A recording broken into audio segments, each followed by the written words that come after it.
Capital One Bowl Mania.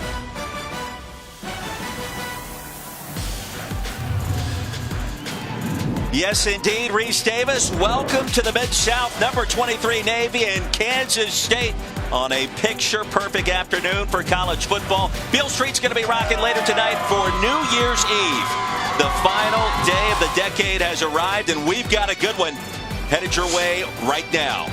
Welcome to the Autozone Liberty Bowl as part of Capital One Bowl Mania.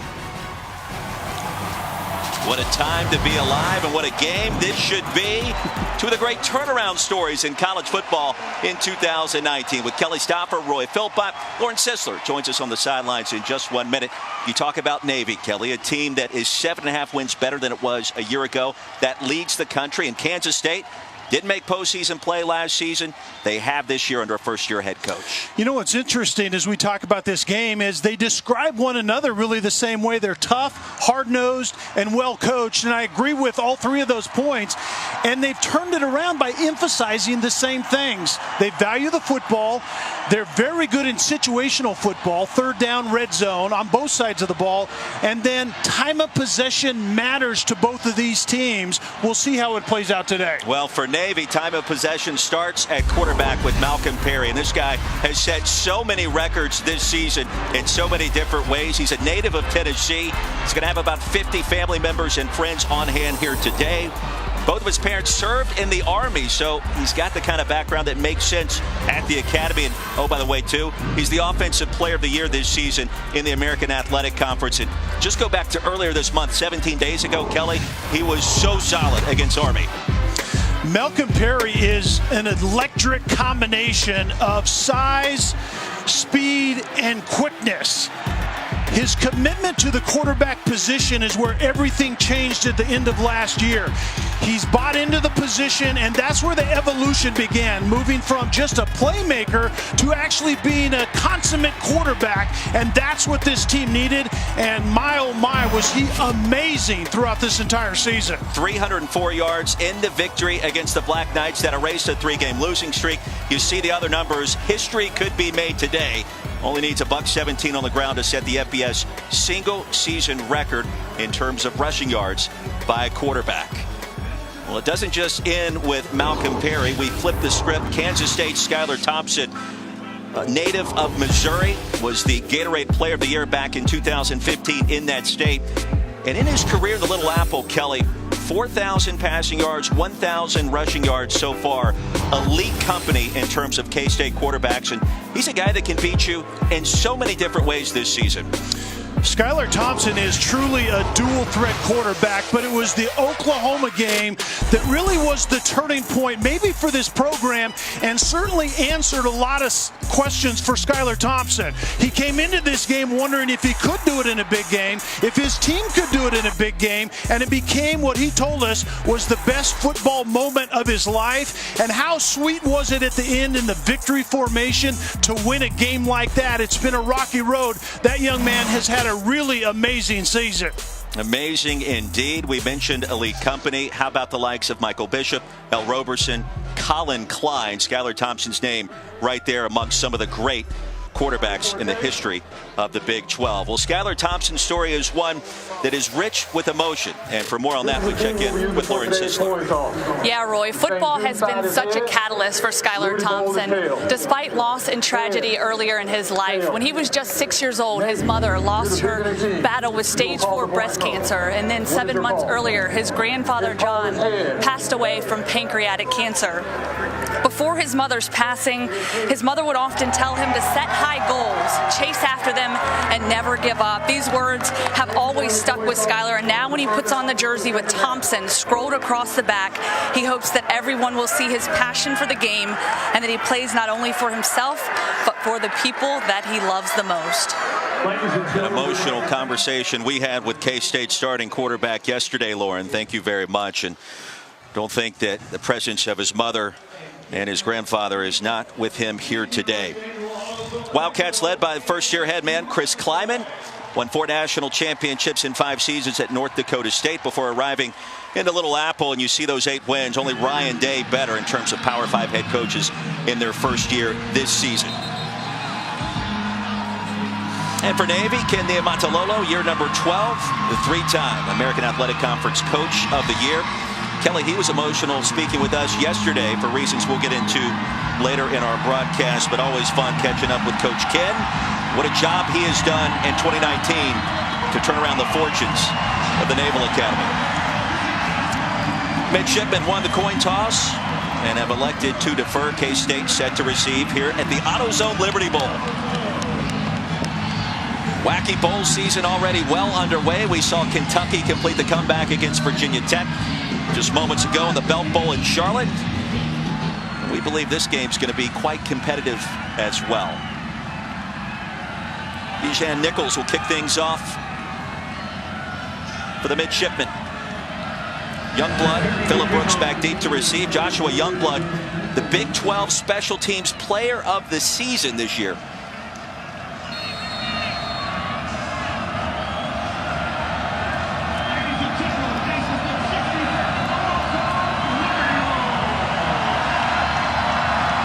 Great crowd on hand. We are underway in Memphis. And here's Phillip Brooks. From the 9 with a crease. And spun down at the 26. Skylar Thompson, the starting quarterback, native of Missouri. Just a junior, still has a lot of great football ahead in his career. And he's got some targets to throw to as Kansas State now gains health at the wide receiver position. And what a difference a fresh start makes with Chris Kleiman coming in. One of the first meetings was to give Skylar Thompson the understanding that this is your football team and take it and run with it. And I'll never take those keys to the car back. And Skylar Thompson has done just that this season. Gilbert in the backfield, flanking Thompson on first down. The Wildcats will throw it. And the pass is incomplete. So Nick Lenners, the fullback, the intended target. It'll be 2nd and 10 as we take a look at our impact players. For Kansas State, you talked about it. Josh Youngblood is electric, and I think the order of this day, we know how he can impact special teams, but also get him involved in the offense. And Diego Fuga is a very good linebacker that is going to have to play well in space here today. Jordan Brown motions out on 2nd and long, inside give. Straight ahead goes Gilbert. It'll be 3rd down and short after a gain of 8 yards. Fagot made the stop right on cue. And Fagot is that guy in the middle of the new defensive scheme this year that is going to have to play well. And Skylar Thompson is a true dual threat guy we haven't seen a lot of this year in terms of a dual threat guy, but he's going to be a guy that Fagot that has to make plays out in space a lot of times. But remember, K-State is about running the ball downhill first. Two teams that have been pretty good on 3rd down this season. And I'm not quite sure, but I think I just saw a huddle on the field just moments ago. We haven't seen a lot of that in 2019. Nifty run by Thompson. That'll move the chains. The drive stays alive after a gain of 4. Fagot made the stop. Yeah, one of the staples for Kansas State, and Brian Newberry, the new defensive coordinator for Navy, told us this, that they live in 3rd and short. And that sounds familiar because that's Navy's offensive wheelhouse as well.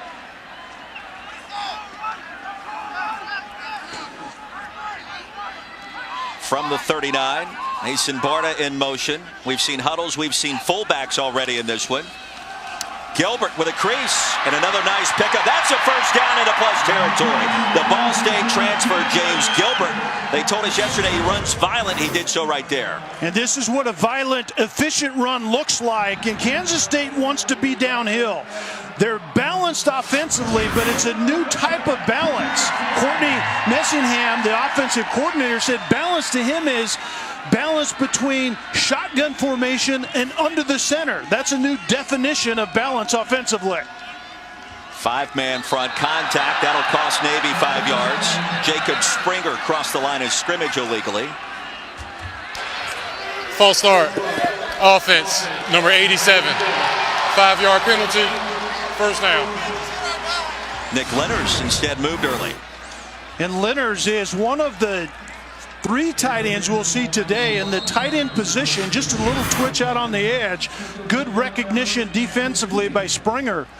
But the tight end position for Kansas State is essentially an extension of the offensive line in that downhill run game. The football now back in Kansas State territory. 8 in the box for Navy. There goes Gilbert, makes one man miss and another. Back into Navy territory, stopped at the 43-yard line by Cameron Kinley after a gain of 9. And this is what's referred to as an ace formation. Double tight ends, single back, 2 wide receivers, balanced formation. You force the defense to also be balanced, and then Skylar Thompson manages the play at the line of scrimmage. It's check with me based on how the defense defends that balanced formation, and then Thompson gets him in the right play. Harry Trotter checks in for the first time, number 2 in white for Kansas State. On 2nd down and 6, they'll fake it to Trotter. On the wheel route, wide open was Brown, but the pass is incomplete. Skylar Thompson missed it there. Brown was the near back in a 2-back set, leaking out of the backfield and essentially just going vertical just inside the numbers, and Skylar Thompson just needs to set his feet and drop the ball into Brown's lap. That was a big missed opportunity early in this one. 3rd and 6.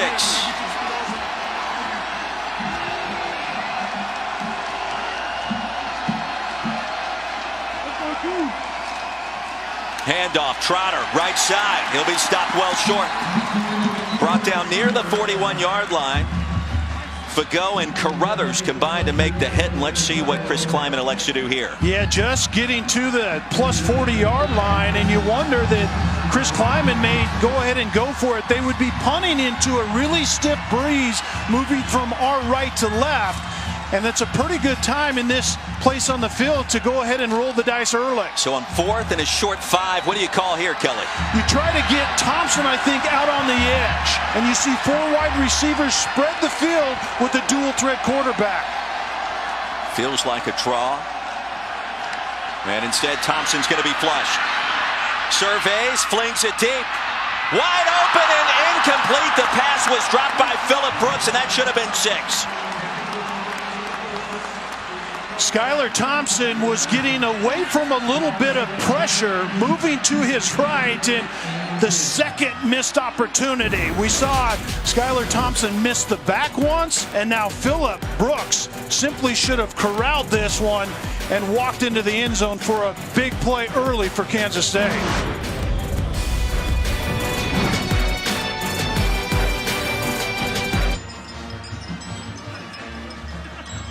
Back in Memphis, you're looking one of the most explosive players in college football this season. He's got a chance to break records previously set by names like Jordan Lynch, Lamar Jackson. 1,800 plus rush yards already this season for the Offensive Player of the Year in the American Conference, Malcolm Perry. And he's going to take off. It's what he does best, tripped up from behind after a short gain. Elijah Sullivan got there first, stopped him to just 3 yards. Over 40% of called drop back passes or play action passes turn into Malcolm Perry runs, and we can see it there. And I think it's a combination of things. First of all, Malcolm Perry is an electric runner with the football, but he also is careful with the football, and so he doesn't want to throw the ball into harm's way. Jamel Carruthers joins him in the backfield. On 2nd down, Carruthers gets the handoff, driven backwards after a gain of 2. Daquan Patton got there first. So we take a look at our impact players, Kelly. Jamal Carruthers is one of those impact players. More speed at the fullback position, and Wyatt Hubert is a disruptive guy off the edge, and he's going to have a huge impact today. And Elijah Sullivan maybe will have a career day in tackles in his middle linebacker position. Navy, one of the most efficient teams in the country on 3rd down. Kansas State, the best in the nation on 3rd down defense. Here's the pitch. Close to the line again. It'll come down to the spot, and that should be enough to move the chains. A gain of 5. The Navy drive stays alive. Kansas State defensive coordinator Scotty Hazelton told us that he wants this to become a pitch game, and this is the true triple option. Dive inside, quarterback Perry gets to the edge, and then is it a pitch or is it a keep? The more the ball goes to the edge in a pitch situation, Kansas State is very, very comfortable with that type of process. Keone Cordell, Makekau picks up 5 as the Navy drive continues. Now in plus territory from the 48. Inside give, running the triple option, no gain. Wyatt Hubert, first team, all Big 12 performer with a tackle. So what we'll show today is, we see right there, Navy is just off the hook good at rushing the football, and Kansas State is very good at defending the run game. So good on good in that situation, but it isn't always a triple option for Navy. A lot of times with Malcolm Perry, it's a two-way option. High probability of the quarterback Perry keeping the ball in his hands. Carruthers in the backfield. 3 wide receiver formation for Navy. And on second down, Perry's going to be flush. Finds a crease. Makes something out of nothing. It'll be 3rd and manageable. Jordan Mitty with a tackle after a gain of 5. So the pass game for Navy is, first of all, few and far between. But think of this. You have the ultimate play call. You have the possibility of one receiver open, and Malcolm Perry can find that open receiver. But you also have a defense that responds into pass coverage and then has to come out of that and try to corral one of the most electric runners with the football after that, and that's Malcolm Perry. Perry will take to the air on 3rd down, and the pass will be reeled in. Michael Cooper will move the chains, and the Navy drive stays alive. Lance Robinson in coverage. And it's almost always going to be some form of man-to-man coverage on the back end. Just a simple hook route by Michael Cooper, thrown a little outside, but Cooper keeps his eyes on it and snatches it well. Navy's been more efficient in the passing game this year with Perry, and also the addition of Billy Ray Stutzman from Hawaii. Kelly has basically served as the passing game coordinator for the midshipmen this season. Bring a little of that run and shoot that Hawaii is running currently.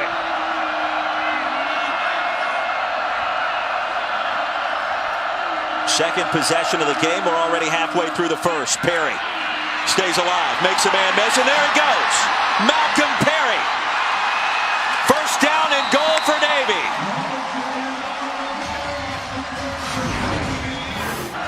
Kansas State has this defended perfectly, outside of the fact that you have to try to tackle Malcolm Perry in space. It isn't a matter of just drawing it up on a grease board and having a hat on a hat. You have to get number 10 to the ground. He's electric both with his feet, Roy, and also he's faster than most people on the field. Back to his native state here in Tennessee. Grew up just north of Nashville. Many relatives live in this area. Carruthers is quickly bottled up. Kelly, he's got a chance, too, to play at the next level. And his commitment to our nation's armed forces could be delayed as a result of that, potentially. Yeah, that rule was just changed just a few months ago, actually, allowing the active duty part of Malcolm Perry to start later if he has a chance to play in the NFL.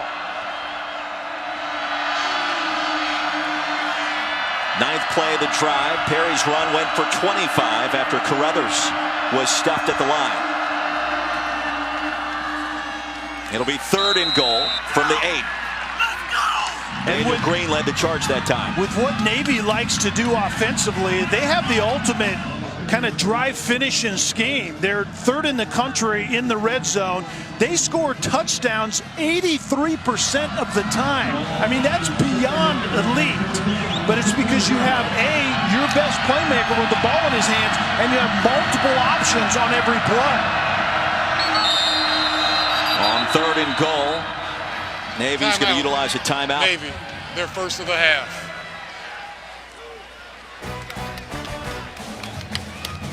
.5:16 to go in the first quarter. Big play coming up.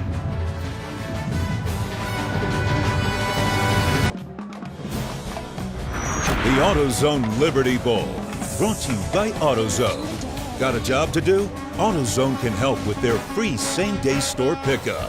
FedEx, possibilities, what we deliver by delivering. And Lexus, experience amazing. Great look at the AutoZone Liberty Bowl parade and pep rally yesterday down on Beale Street. The event featured both schools' marching bands, classic cars, floats, and high school marching bands from around the country. Third down and goal coming up in a scoreless contest here at the AutoZone Liberty Bowl. Carruthers in the backfield. He'll get the pitch. Can he get to the edge? Tripped up, driven down at the 5. It'll be 4th and goal from the 4. Denzel Goolsby got there first, Kelly. And the thing to notice is how quickly Kansas State was able to get the ball out of Malcolm Perry's hands, and that's going to be the order of the day from now all the way through the last second. Get the ball to the edge. It was more of a speed load option. Simply go and isolate the in-man on the line of scrimmage, and Perry makes the decision to pitch it, and the pitch receiver actually has a lead blocker on that play as well. Well defended by Kansas State. Bijan Nichols on for a 21-yard field goal attempt. And the chip shot on the way from the left hash. Right across the line. And split the pipes. Navy draws first blood here at the AutoZone Liberty Bowl. 3-0 our score, 4:26 to go here in the first.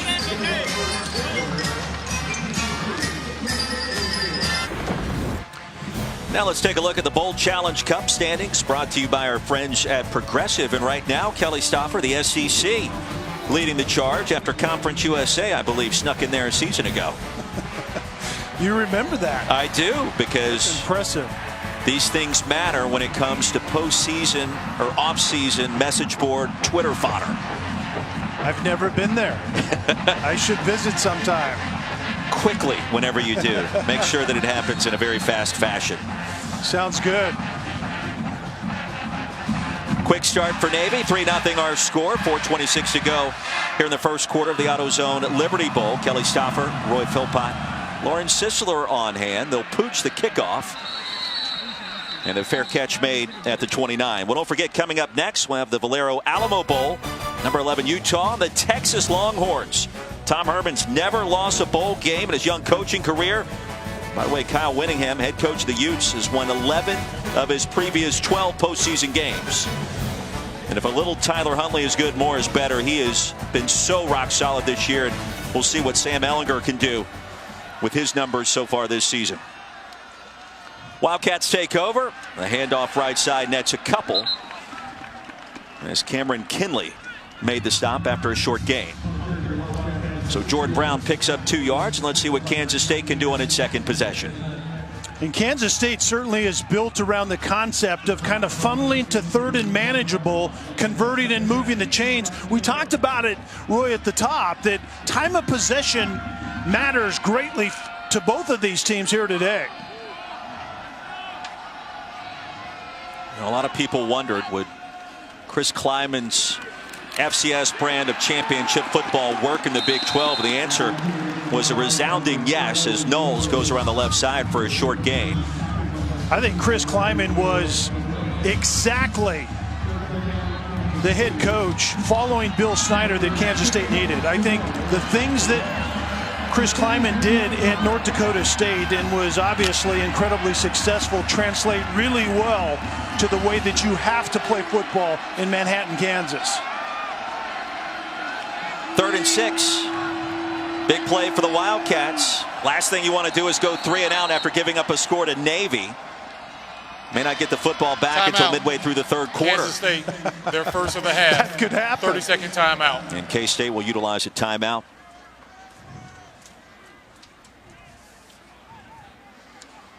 .3:11 to go here in our first quarter. Thinking about the Big 12, don't forget, now on ESPN Plus is a must-have for K-State basketball fans this year.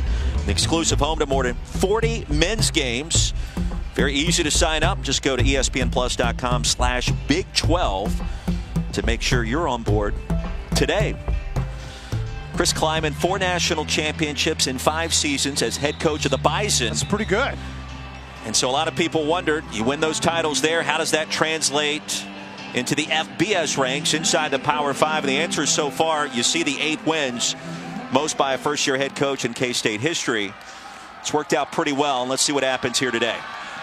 Yeah, and just a different approach altogether than what Coach Bill Snyder built his program around, and so far so good.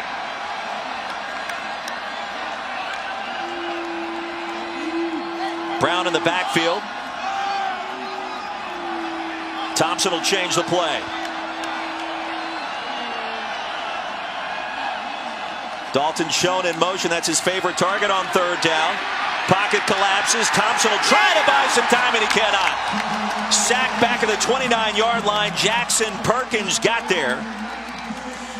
This is Navy's new defensive scheme in a nutshell. There's a lot of pre-snap movement defensively by Navy. They don't want the offense to be able to take a good picture before the snap, and then there's a lot of post-snap movement as well. And Kansas State, with that veteran offensive line, couldn't figure it out, and in the end, Skylar Thompson was swallowed up. Second team all Big 12 punter Devin Anktel will send it away from his own 19. Fair catch made by Wynn at the 24. And Navy will take over right there.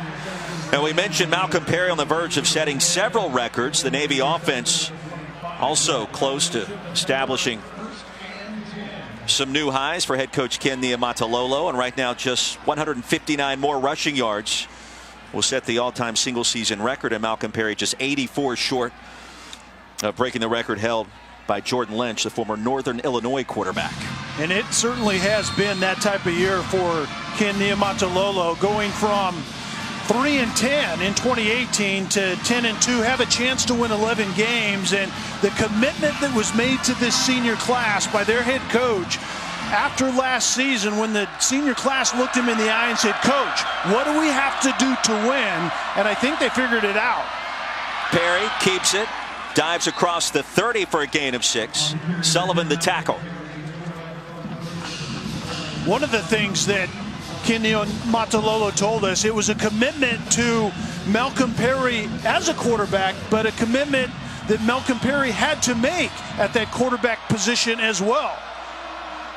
And once Malcolm Perry committed to being a quarterback, remember, he came in as a quarterback, was moved to running back, was moved back to quarterback, and then was benched last season.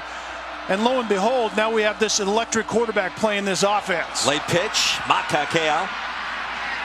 Stacked up at the line. He'll gain a yard. Daquan Patton, Denzel Goolsby got there. Lauren Sisler has more. Yeah, guys, after the loss to Army last season, Coach Jasper told Malcolm Perry, "You are going to be our quarterback." And from that day forward, a lot changed. Perry went to work developing his skill set, watching and studying film more intently. And he's really progressed from being just that athletic player to a more cerebral quarterback. That Air Force loss was a bloodletting, 35-7, and the offense for Navy did essentially nothing. Malcolm Perry found himself as a running back the next week. Running the option, twisting and turning his way for a first down is Perry, and the drive continues for Navy. The thing about that time is Niumatalolo said that it wasn't actually fair in hindsight to Malcolm Perry. They were trying to kind of shoehorn Perry into an offensive approach that really didn't work, more physical. Once they decided that, hey, what's the best skill set of that player? Let's get him out in space. And then they blew the doors off of all kinds of offensive records, especially, obviously, in the rush game this year.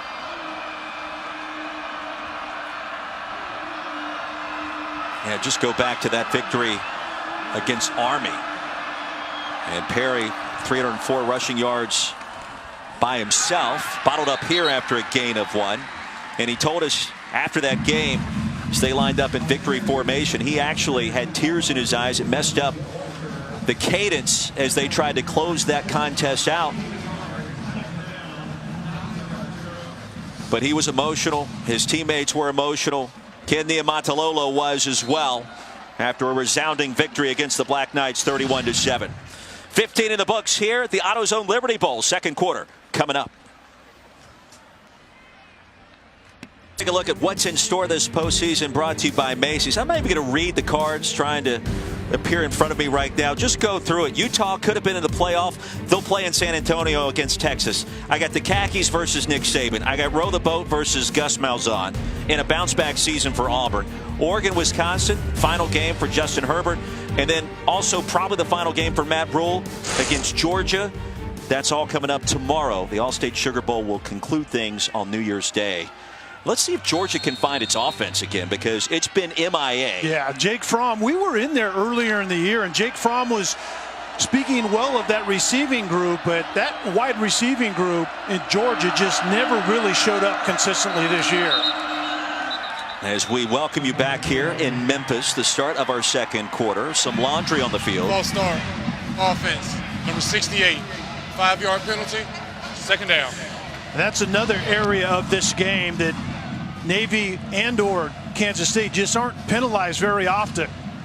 David Forney, the guilty party.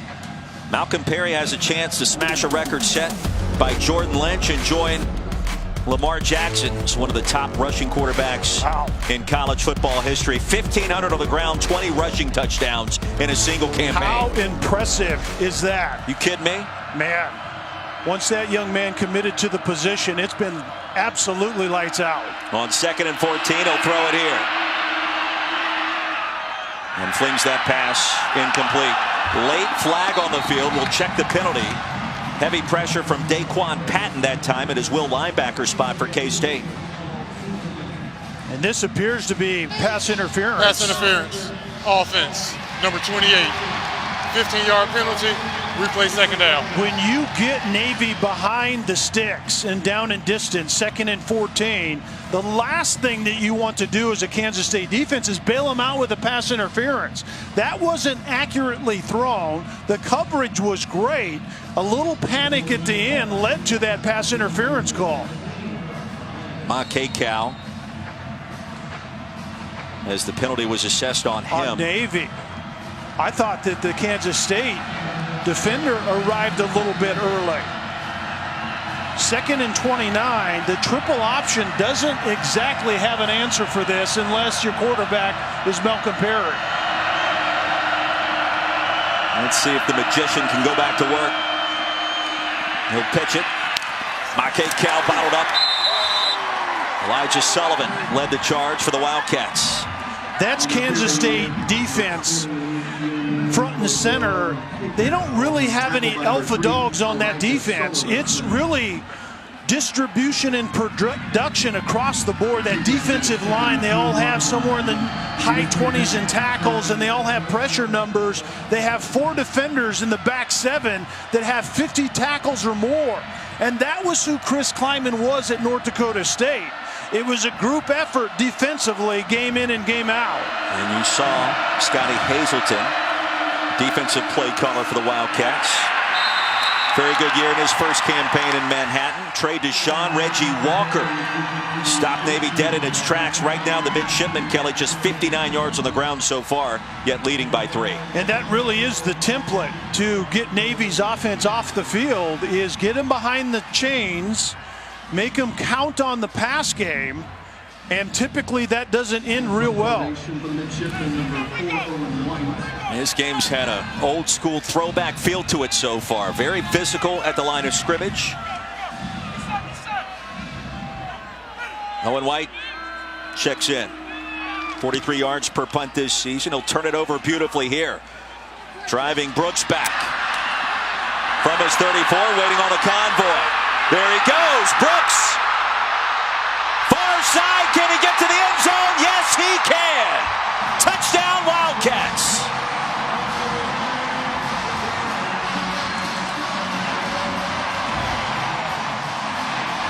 The 66-yard dash to Pater. And K-State with its first lead.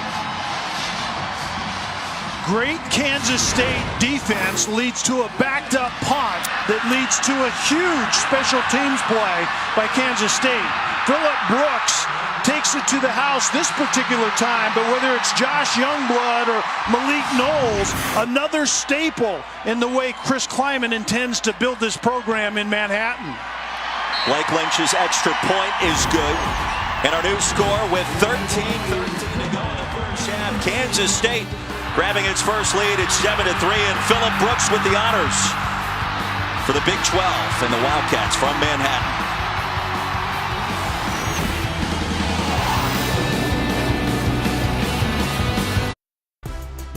Stream your favorite sports, stories, and series with ESPN Plus, Disney Plus, and Hulu. Get all three for just $12.99 a month. Fast-moving game here at the Autozone Liberty Bowl. 7-3 our score. The Wildcats scoring their first touchdown of the afternoon, courtesy of a punt return by Phillip Brooks just moments ago. And look at those numbers, 53 punt and kickoff returns for touchdowns going back 14 seasons. You know, under Bill Snyder, it was almost the Beamer Ball Midwest in a sense, and a lot of special team plays have turned games for Kansas State. Nick McClellan wearing number 4 this afternoon will kick it off. The fair catch made at the 2 by Warren. Speaking of 2 more bowl games tomorrow for you, starting at 1 Eastern. You can watch one on television, one on the app. PJ Fleck squaring off against Gus Malzahn, Minnesota and Auburn. And over on ABC, Michigan and Alabama will play in the Verbo Citrus Bowl. Got the Outback Bowl, the Citrus Bowl. And a lot of people talking about Michigan, Alabama. If Bama were to lose that game, I heard the narrative this morning. Does that mean the dynasty's over for Nick Saban? I wouldn't count Nick Saban out, but I think that's really a turning point potentially for both of those programs. You know, where is Michigan going under Harbaugh? First of all, you have to beat Ohio State, but a good start would be beating Alabama. Clemson may have something to say about a potential dynasty run as well. Just had to sneak that one in there as Ryan Mitchell makes a catch for a gain of 5 yards. It's amazing to me in the national championship game, 2 weeks from yesterday, I guess, Dabo Swinney gets to play the underdog card for the umpteenth time in his career. They haven't lost a game forever and a day, and Coach Swinney is riding that underdog card, no doubt about that. And they should be an underdog too, given how well LSU played against Oklahoma, of course. Quick toss, Michael Cooper, second reception. How to move the chains ahead of the 41-yard line. That's a gain of 11. And that was the area of the game. Once Malcolm Perry committed to that quarterback position after last season, he worked incessantly on the pass game, and you can see that he's much more comfortable with it, but make no bones about it, it's not a staple of who Navy wants to be. 4-man front for the Wildcats on 1st and 10. And out of the gun, Perry straight drop back, and that pass batted down. Well, and that's the other part of it. Perry in the pocket is 5'9", and there aren't a lot of throwing lanes for 5'9" quarterbacks in the pocket. Perry wants to get rid of the ball quickly, and then the defensive end, and Duke just gets up and bats that ball down. Freshman from Atlanta, Khalid Duke. Did I just see Navy throw the ball 3 times in a row? I mean, they're operating straight gun, straight drop back. Perry rips it out. And sandwiched between 3 different K-State defenders. McPherson and Goolsby made sure stopped him for a short gain of 3. And you said it, sandwiched. Kansas State defensively, the game plan is to box Perry in and then have pressure that kind of dents that line of scrimmage, and that's a really good example of it. Perry is so electric. Out on the edge in space, he makes defenders look foolish. Not that time defensively for Kansas State. 4-receiver formation. There goes Perry. Can he get to the line to gain? He cannot. Stopped at midfield by Sullivan. It'll be 4th and 1 from the 50. And tell me, what do you do here if you're Ken Niumatalolo? Without hesitation, Ken Niumatalolo goes for it. They go for it on 4th down anyway. I mean, and a lot of times the 3rd down call is affected by the fact that Niumatalolo has already told Ivan Jasper's offensive coordinator, this is 2-down territory, and we're seeing it right here. First of all, defensively, Kansas State has to learn hard count. All 11 players in the box. Perry, left side, has a first down and a lot more. There he goes. Malcolm Perry's going to be tripped up. Ball comes out late, stopped at the 26 by Walter Neal. And that was a shoestring away from being a touchdown. Well, Navy lives in short down yardage situations, and that's what we see here. The offensive line's used to it, but the defenders, all of those extra hats to the line of scrimmage, and then there's nothing beyond that. And Perry almost took that one to the end zone. He tiptoed through the line of scrimmage, through all of that carnage, and then found a way to almost score a touchdown. Late pitch here, Miles Fells. Can't get to the edge, and down he goes. Sullivan, again, who's been extremely active in this first half. And we talked about it.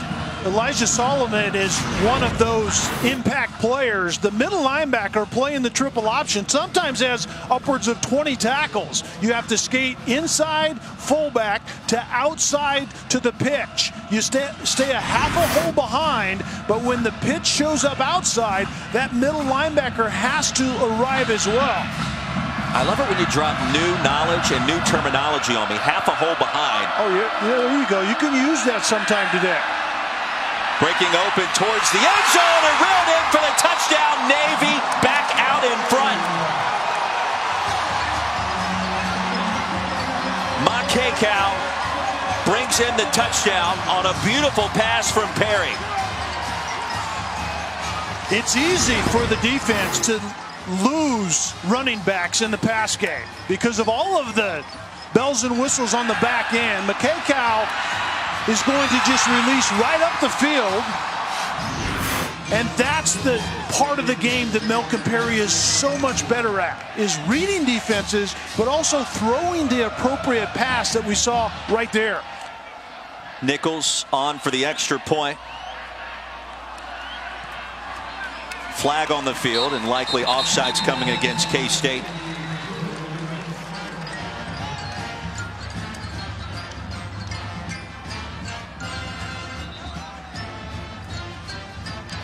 So the plays, try for point is good. Offsides, defense, number 2. That penalty is declined. We'll have the kickoff from the 35-yard line. So the junior slot back, Keone Cordell Makekau, scores the first touchdown of this season. The junior from Hawaii is Malcolm Perry. Drops a dime like it's his job. He's been doing it all season long for the academy. The AutoZone Liberty Bowl, brought to you by AutoZone. Need a part? They can help you get it fast. Just visit AutoZone.com to get started. And Pizza Hut, official pizza of college football. No one out-pizzas the Hut. Now the Navy players and coaches visiting St. Jude's Children's Research Hospital here in Memphis, as the midshipmen met with patients in their room, signed autographs, posed for photos with all of those wonderful children. Back here at the AutoZone Liberty Bowls, Capital One Bowl Mania rolls along, and if that doesn't get you going this holiday season, I don't know what will.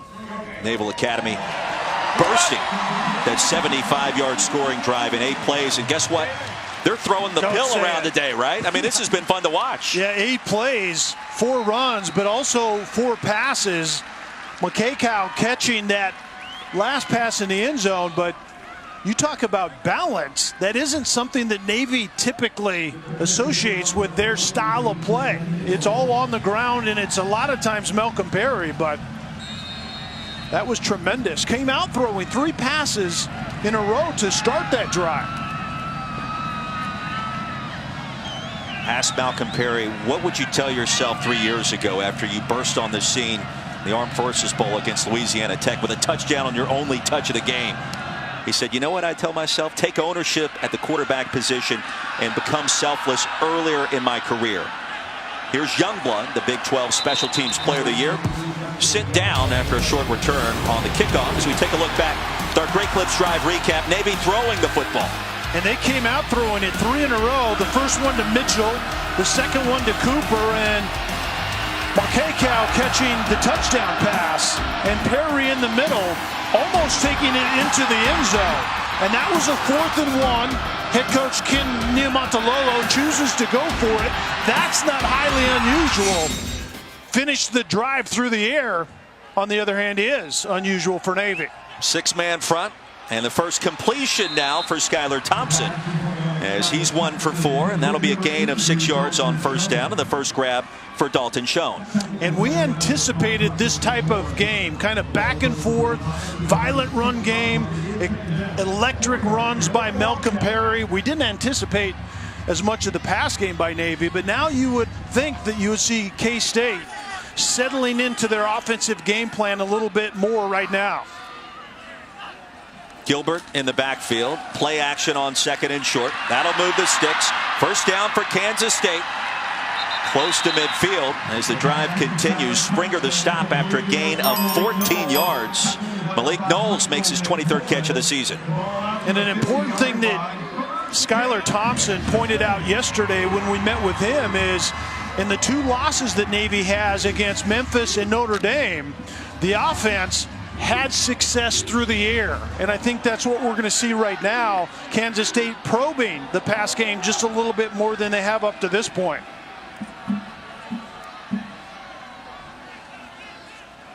Navy showing different looks right before the snap. As advertised, Thompson delivers on target. That's a gain of 11, and now, they'll say that's a grab. As Knowles makes his 2nd reception, Carruthers applied the pressure. This is where Skylar Thompson, I think, has improved so much, Roy. The subtle movement, the pocket manipulation to get the football off. There's pressure by Navy. That's now Navy's middle name defensively. And then he gets whacked in the sternum, does Thompson, but gets the ball off. That's all really, really good stuff.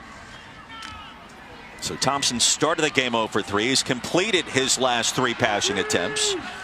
Kansas State now from the Navy 39 is going to utilize a timeout.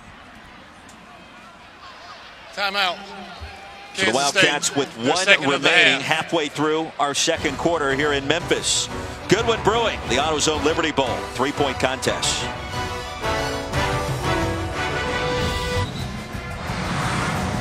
And we welcome you back to the AutoZone Liberty Bowl as part of Capital One Bowl Mania. Beale Street will be rocking later tonight. Here on New Year's Eve, one of the final college football games of the decade. And don't forget, Inside the College Football Playoff now streaming on ESPN+.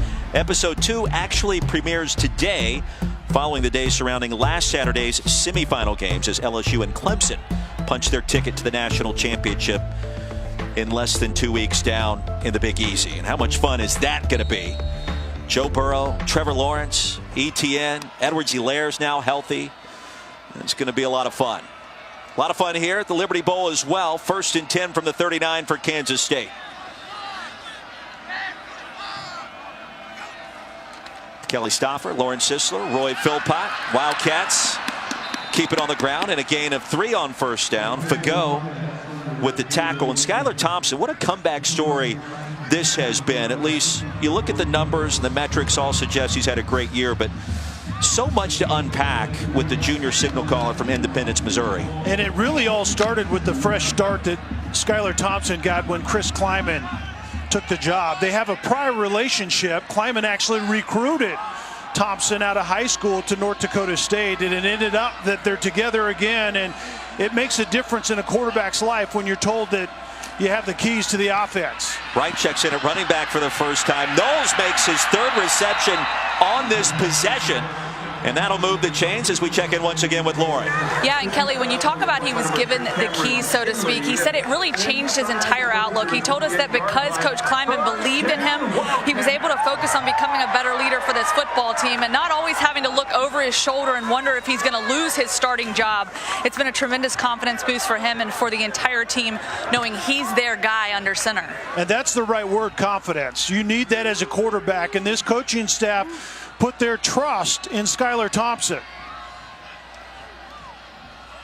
Wright will get his first touch, and the bruising back dives ahead for a short gain of 1. Carruthers with the tackle. And Lauren, what you talked about, once you're not using all of your energy to fight and or keep the starting job, is you get to work on the little intricacies of playing the position, and that's where Skylar Thompson is now, and it's a vital place to be. You learn the offense better, you can be a better leader, and right now Kansas State's seeing all of that out of that young man.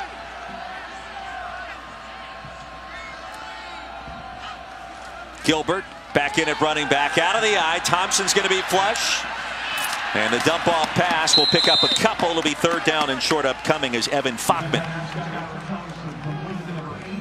limits that to a short gain. And there you see the Thompson family, his father Brad. It's been an incredible season for Skylar and company. That upset victory against Oklahoma. Ran to his dad after that game.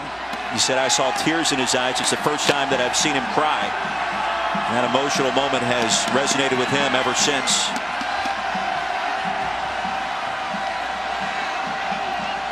So after Logan Long picked up 4, it'll be 3rd and 5 for the Wildcats.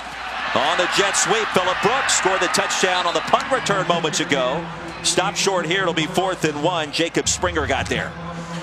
And I would think Coach Kleiman would probably go for it right here. Right now what you see is Kansas State's getting a really good fit up front on the offensive line of scrimmage. Some gnarly, nasty veterans up front, all senior starters. Great deal of communication, and why not go for it on 4th and 1 right here if you're Kansas State?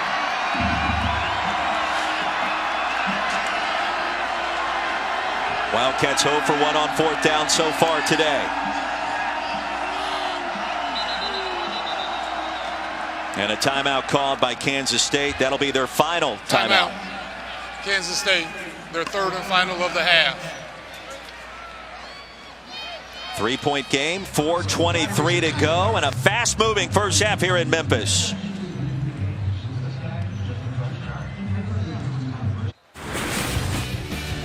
And don't forget, coming up on the Mercedes-Benz halftime report, Reese Davis, David Pollack, Desmond Howard.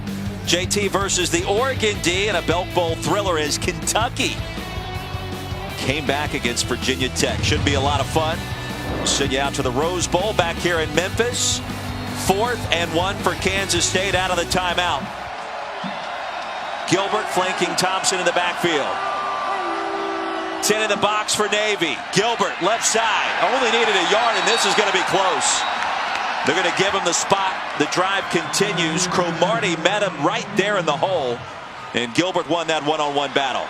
And at the end of the day, I think Chris Kleiman was confident in this. They didn't need a whole lot. You have a veteran offensive line, and they communicate so well, and there's very little leakage. And that's what you need in short yardage situations. A hat on the hat, just don't allow quick penetration, and typically you can convert right there, and Kansas State did.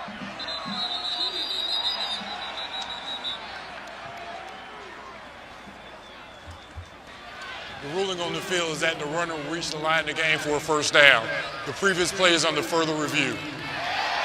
Trey Blake leads our ACC veteran officiating crew this afternoon.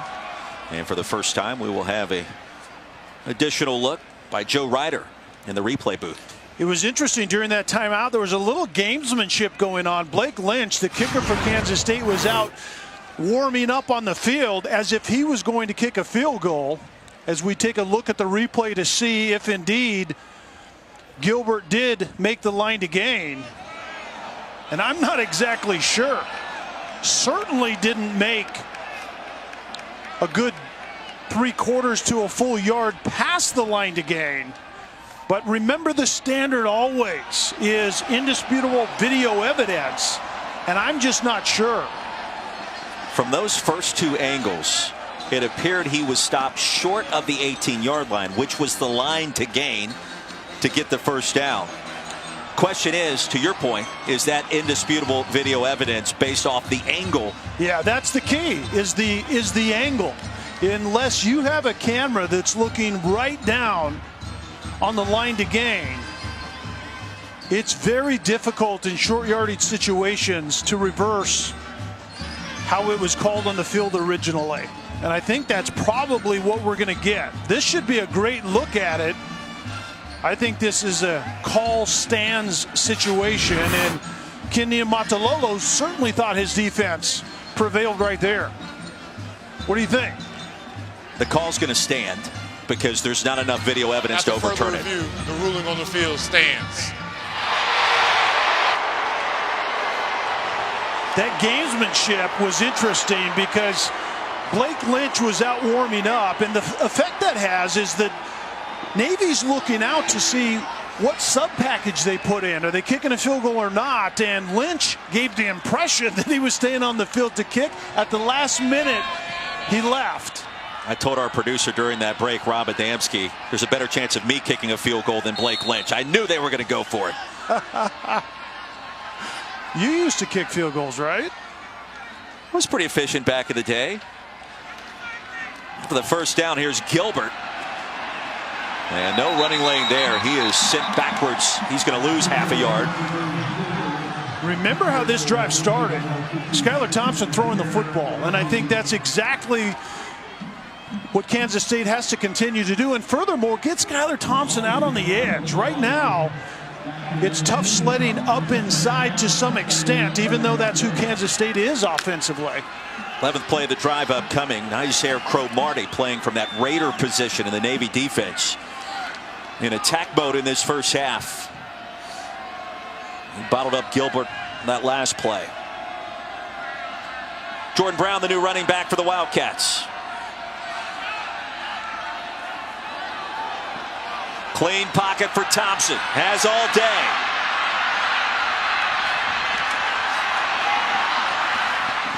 And stepped out of bounds, I believe, before releasing the pass. It'll be 3rd and long. And Navy doing a great job in coverage. Navy's new defensive identity is a lot of pre-snap movement. Get pressure on the football. Don't allow the quarterback to take a quality picture before the snap. But coverage really wasn't in that description, but that was really good coverage by Navy that time. Officially ruled an incomplete pass, Kelly, although that second look appeared as if he threw it from out of bounds. I think you're right. It looked like that right foot of Skylar Thompson might have been out of bounds before he released the football. 3rd down and 11. This might be the replay booth coming in to take a look.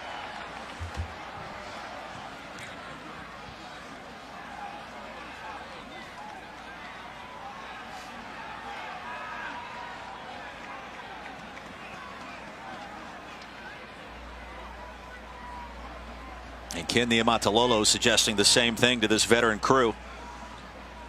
And the difference would be a loss of 5 to 6 yards. It's a throwing down nonetheless into the red zone, but it may be from a different starting point. The ruling on the field is an incomplete pass. The previous play is under further review.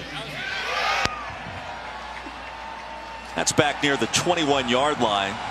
It'll be a loss of about 2 to 3 more yards. In a game like this, football, they say, is a game of inches, but in particular, triple option time of possession game like we're seeing today, it may mean a little bit more. Yeah, and in this game, you need to really finish well in the red zone. We saw Kansas State's defense bow up and hold Navy to a field goal originally early in the first quarter, and Chris Kleiman understands to beat Navy, you have to beat them at their own game. You have to be really good in situational football. Convert 3rd downs, extend drives, and then get 7s instead of 3s in the red zone. So the first ever meeting between these two schools has been a good one so far. By the way, how cool are those uniforms that Navy's wearing today? Fantastic. We noticed that as soon as we arrived at the stadium. Kelly Stoffer, Roy Philpott here in the booth. Lauren Sisler on the sidelines here at Liberty Bowl Memorial Stadium. Navy trying to win its 11th game of the season. That would tie the mark for victories in a single campaign. And Chris Kleiman doing a fantastic job in Manhattan, taking over for Bill Snyder, which, as anybody can understand, is not easy to do. After further review, the quarterback stepped out of bounds prior to releasing the pass. Therefore, he is down at the 21-yard line. It'll be 3rd down at the 21-yard line. Please reset the game clock to 2:48. 2:48 on the game clock. That replay booth has been crushing it so far this game, and I emphasize that because they're basically agreeing with us, and that's always a good thing. Right? Usually is. Usually. I shouldn't say always. Usually. 3rd and 13. Approaching 2.5 to play here at the Liberty Bowl. An exciting first half. Brown, the running back. Here comes pressure. Thompson escapes, throws it into the turf. And he was lucky he wasn't sacked by Alon Nash near the 30-yard line. Head coach Ken Niumatalolo went looking for something new defensively in the offseason, and this is it. Brian Newberry brings in a scheme that really is creating a niche at the Naval Academy. It's a lot of bells and whistles before the snap, creating indecision in the blocking scheme, whether it's run or pass protection. That's the result of it we just saw on that play. 39-yard field goal attempt by Blake Lynch is good. And just like that, we're tied at 10.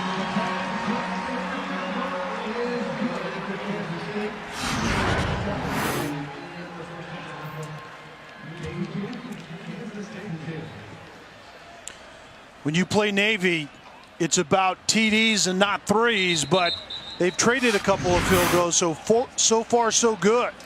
Well, don't forget, we mentioned it earlier, coming up Monday, January 13th, 8 Eastern, 5 Pacific, on ESPN and the ESPN app. We'll have the College Football Playoff National Championship game presented by AT&T. It's the Heisman winner, Air Burrow, and LSU taking on Trevor Lawrence and the defending champion, Clemson Tigers. The numbers by Burrow against Oklahoma, just downright silly. Yeah, it's absurd, and that's exactly why I'm not picking LSU to win it all. Because it has to stop somewhere. It can't continue through the entire year. I'm betting on Brent Venables, even though those numbers are completely outrageous. Well, the mad scientists will go back into the laboratory in Clemson, South Carolina, and try to conjure up something that just slows down LSU's offense, because really nobody has done that the entire year, to your point. What a great matchup. Joe Brady, passing game coordinator, Brent Venables, defensive coordinator. It's going to be a lot of fun down in the Big Easy. And a lot of people have forgotten Clemson's won, what, 29 games in a row now. BYOG, old school Dabo. And they're going to have something to say about what transpires down in New Orleans. Numbers. I mean, absolutely incredible. And getting to play the other bus guy's card a lot. The underdog. We're just kind of hanging around and everyone's trying to count us out. How good is that when you win all those games in a row and you still get to play that card? First down for Navy. Midshipman with 2 timeouts remaining, and the inside give nets 4 yards. Mitty the stop against Carruthers. And certainly a hurry-up 2-minute situation. Navy doesn't actually live here very often, but they can go fast when they want to.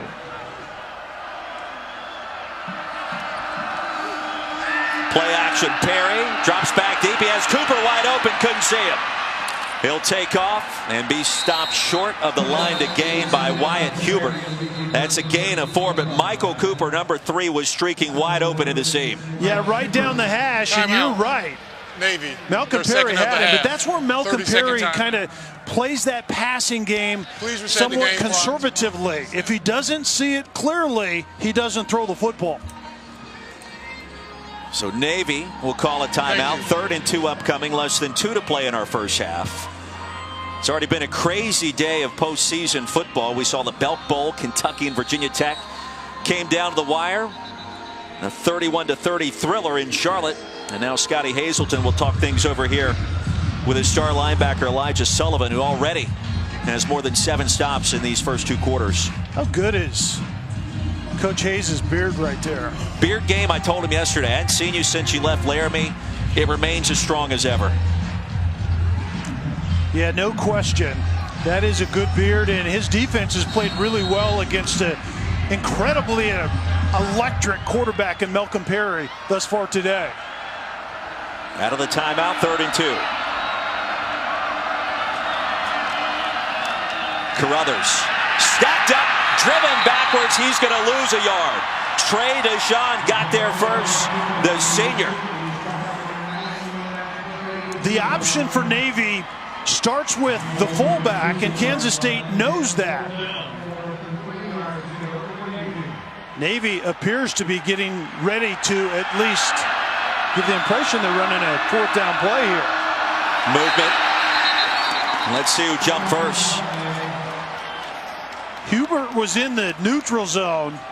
It's who went first, and I think it was Wyatt Hubert that jumped in and caused the Offside. movement. Defense, number 71. 5-yard penalty results in a first down.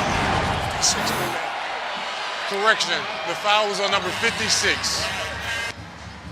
Wyatt Hubert goes down inside from his defensive in position and just gets drawn off sides by the hard count by Malcolm Perry. He's been one of the additional coaches on the field in the weeks leading up to this bowl game. Faced the option almost every week in high school, he told us. Off the carom, Cooper makes a catch for a gain of about 5. Well, that's just a lack of discipline, because even Ken Niumatalolo, I don't think, is going for it right there. As we see Malcolm Perry throwing from inside the pocket, and once again the 5'9" quarterback getting the ball tipped. That was Reggie Walker on second down. Perry spun backwards by Sullivan. He'll pick up 3 yards as time continues to wind down. Under a minute. Now another timeout will be called. The last Timeout for Navy. How good is their third and final of the Elijah half. Sullivan been today? 30-second timeout.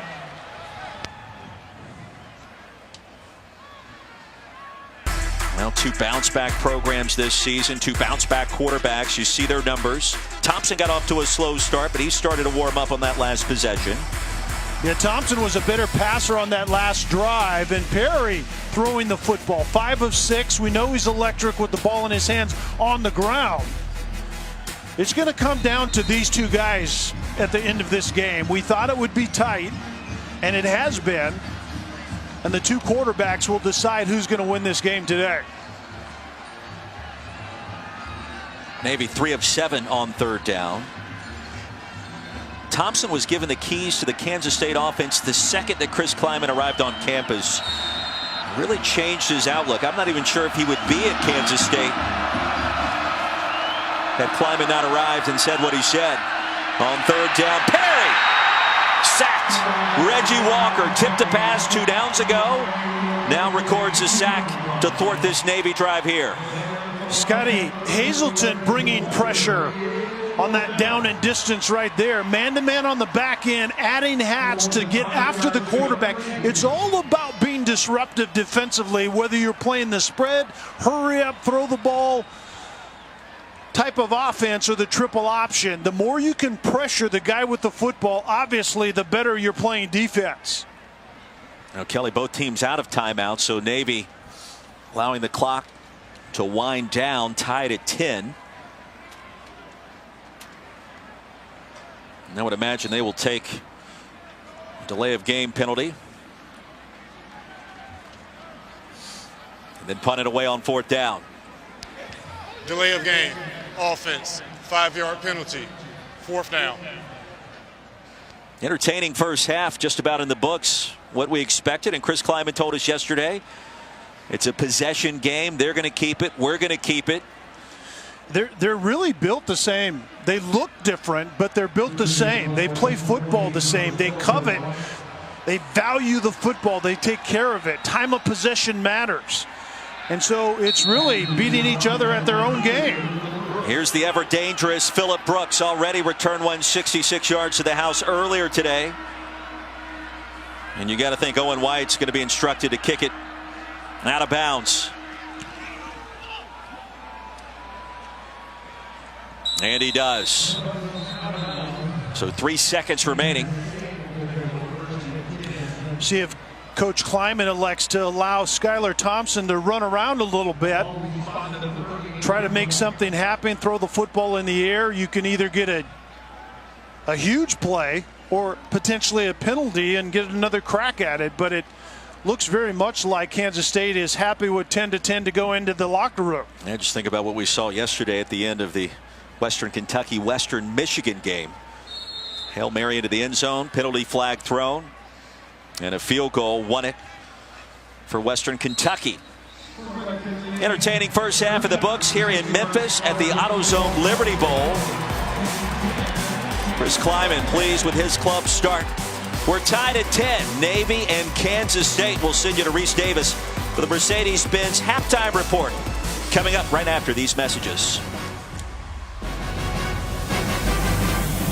Capital One Bowl Mania.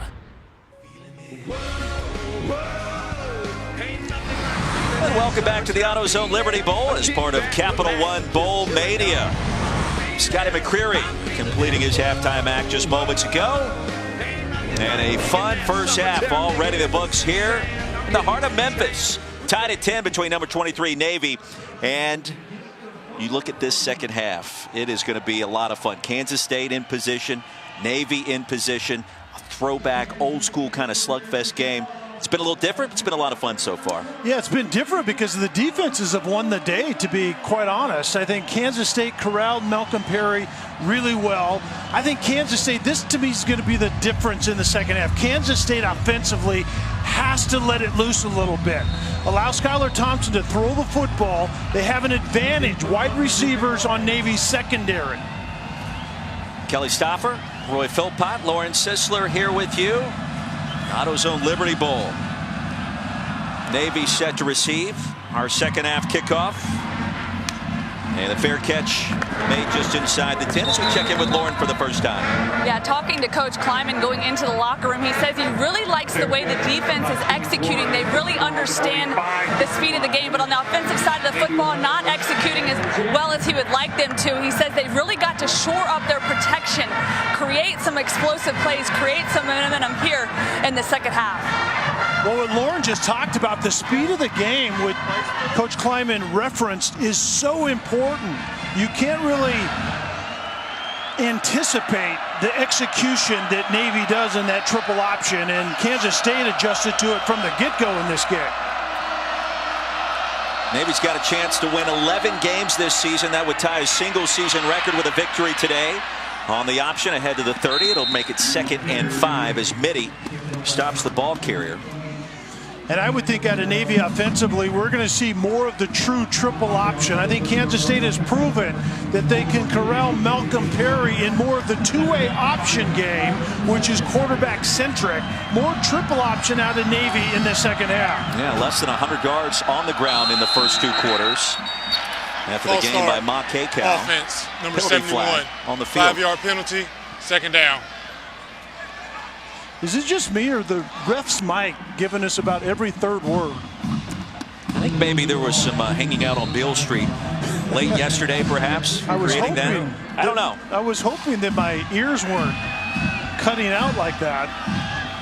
I'm blaming it on the mic.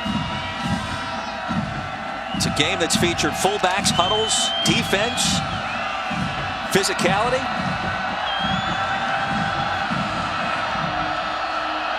Fantastic way to end the college football decade right here on ESPN.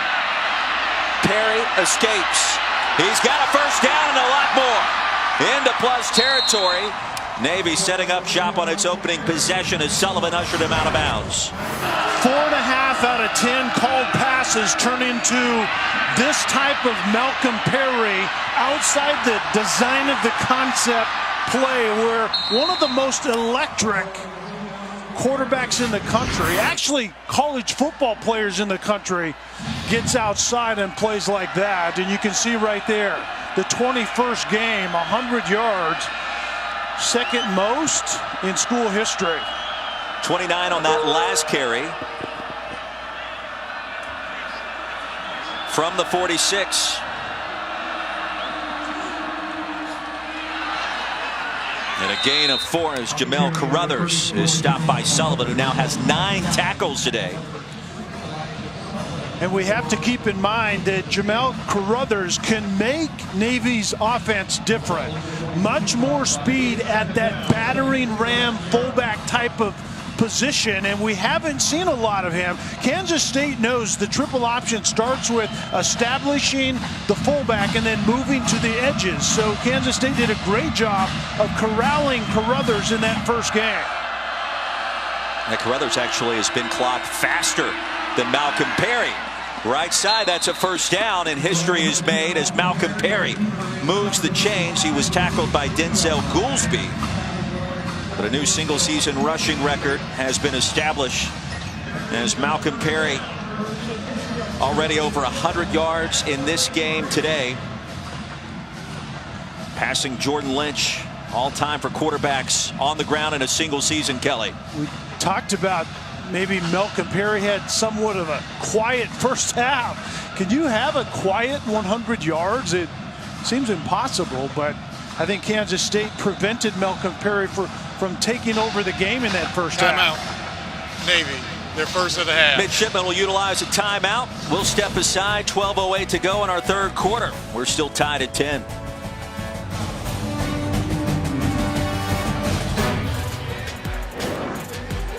Back at the Autozone Liberty Bowl, we're tied at 10. Kelly Stoffer, Roy Philpott, Lauren Sisler. History made as we went out to that last break. Malcolm Perry, the Navy quarterback, now has established a new single-season record. 1,923 rushing yards, eclipsing the former mark set by Jordan Lynch, the Northern Illinois quarterback, in 2013. Nobody has been more effective on the ground at the quarterback position, Kelly. It's always a pleasure when you get to watch history being made, and what an electric runner with the football. Quickness and speed, that's a tough combination to find in one human being. Buck 19 on the ground already today for Perry and counting. He had 304 against Army 17 days ago. Flush, he'll gain a yard here. There is a flag on the field at the 17-yard line as Wayne Jones stopped Perry.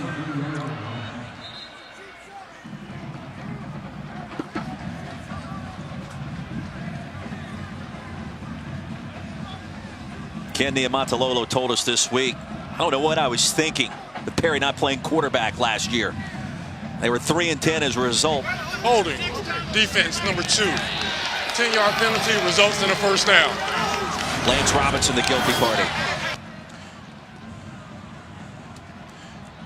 Yeah, Lance Robertson down below on Chance Warren. Chance Warren's just trying to get vertical, and obviously Robinson reaches out and grabs him. It was holding instead of pass interference because Malcolm Perry never threw the football. Numbers through the air been quite impressive this afternoon as well for Malcolm Perry. Yeah, Ken Niumatalolo told us that wasn't one of his finest moments when he moved Malcolm Perry from running back to quarterback and then back to running back once again, but it was that beat down by Air Force last year when the offense did essentially nothing. And the irony in that game is afterwards it was the valuation, are we too one-dimensional because the quarterback does everything with our offense? Well, it's hard to imagine Malcolm Perry having less of an impact in this game than what we've seen this entire year. Nelson Smith in the backfield. He'll get the handoff straight ahead through the A-gap.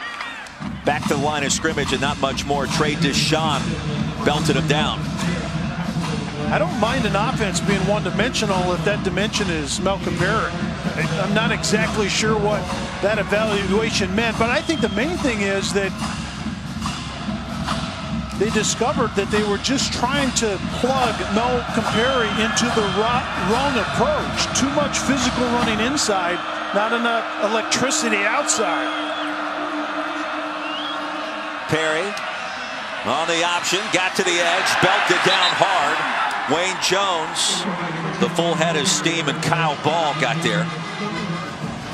Short game. And just watch the speed and athleticism coming from the inside out by Kansas State. That's how you have to defend Malcolm Perry. That half a hole behind concept is you chase the quarterback from the inside outside, and then speed has to kind of feather out the play, and then you swallow up the quarterback. 3rd and 7.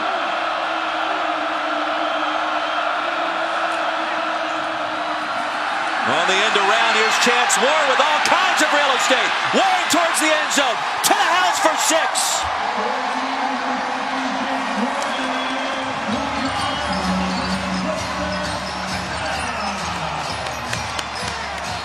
Oh, this second half's going to be a lot of fun.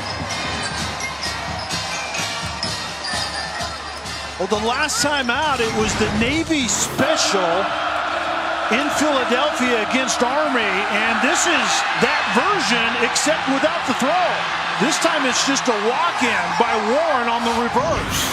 Same concept, one's a run, The other against Army was a pass.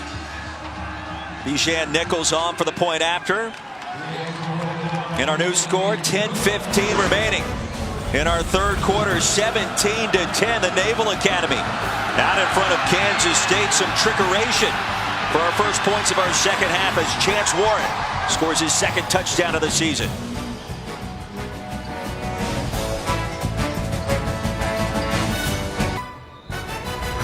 The Autozone Liberty Bowl, brought to you by Pennzoil. Pennzoil synthetic motor oils are made from natural gas. The proof is in the Pennzoil. And Intuit QuickBooks, the easy way to a happier business.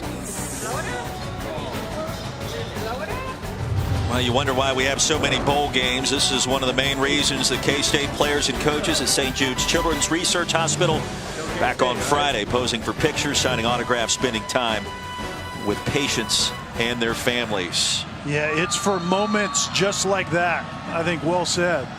So many of these postseason contests giving back to their communities. Malcolm Perry orchestrating another Navy touchdown drive on their first possession of the third quarter. Here comes Malik Knowles with a lot of real estate in front of him. There he goes. Malik Knowles with one man to make. And he can't do it as he stopped at the 40. Kansas State with outstanding field position to start its first drive of the third quarter. Well, the big special teams play in the first half was delivered by Phillip Brooks, and now Malik Knowles, who's healthier now than he was just a few games ago. And that's one source of speed that the Big 12 is going to see in Kansas State's offense next season. It's Malik Knowles, it's Josh Youngblood, and it's Phillip Brooks that's going to be infused into the design of what Kansas State does offensively in 2020. That return covering 52 yards. Gilbert on first down. Off left tackle will pick up a couple, so think about Phillip Brooks, to your point. 66-yard punt return for a touchdown earlier. We saw Knowles from 52 yards out there, and Joshua Youngblood, Big 12 Special Teams Player of the Year this season for K-State. Yeah, and I would think we would see Youngblood in this game here soon. I think by design, you can build touches to your playmakers, and Kansas State has to do that offensively here in this second half. Three-man front for the midshipmen. Now make it 4 on 2nd and 7. Schoen has it. 1 yard short of a first down. Carruthers stopped him. Well, we talked about Skylar Thompson getting the keys to this offense, meeting number one with Chris Kleiman. Well, this is where you prove that offensively as a staff with Skylar Thompson. Allow this game to be put on his back in the pass game in this second half and get it done. That's what it's going to take for Kansas State here. Barta, the fullback, Gilbert dotting the I. Straight ahead. Needed a yard, and this comes down to the spot. Springer and Pittman stopped him right at the line to gain Kelly. And it's going to bring up 4th down. Well, Kansas State's not opposed to going under center. That's what they determined to be balanced, is between gun formations and under the center. Put Skylar Thompson under the center and quarterback sneak right here. 7 in the box for Navy, all at the line of scrimmage. Thompson straight ahead. A secondary surge may have gotten him there. Let's see. And a late flag on the field.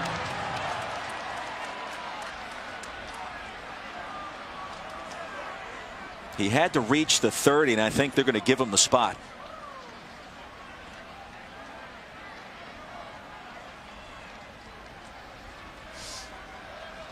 And the penalty coming well after the play ended.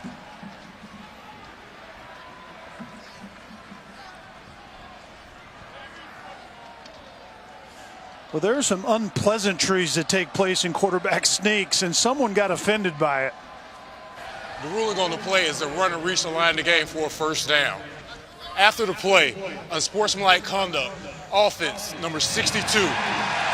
That's number 62's first unsportsmanlike conduct foul. 15-yard penalty from that spot will be first down. Well, Tyler Mitchell is the right guard for Kansas State, one of those seniors that's played a lot of football but lost his cool on this play. And you can see down in the bottom of that mass of humanity,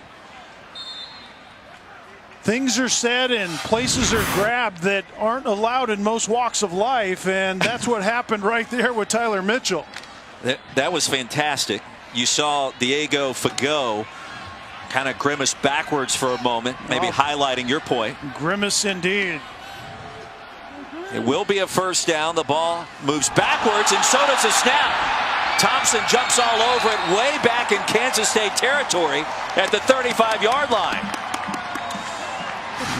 It almost looked like Thompson wasn't ready for the snap, and then when the gun snap is off the frame of the body of the quarterback, that one was high and it was hot, and I don't think Thompson knew it was coming. So Kelly, after picking up the first down, Kansas State then loses 33 yards on a penalty and a snap that whipped right past Thompson. How does 2nd and 28 sound to you?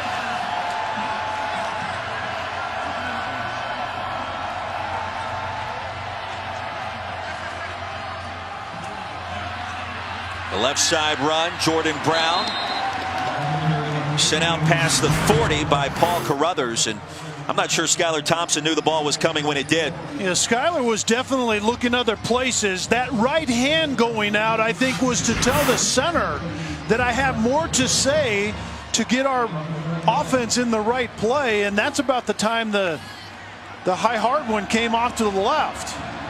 You called the 5 seniors up front for Kansas State a gnarly bunch earlier. That was a gnarly, ill-timed snap right there.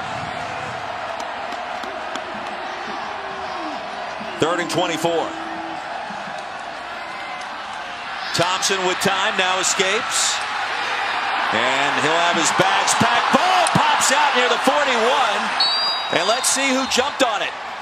Kansas State lucky to get the football back. And you talk about a possession that started so promisingly, it ends in catastrophe for the Wildcats. Defensive coordinator Brian Newberry likes to move pieces before the snap, and you can see this ball comes out late. Diego, I didn't see the number of that defender, but what a disastrous play after converting on 3rd and short, and you end up in 4th and forever. And that was Diego Fagot.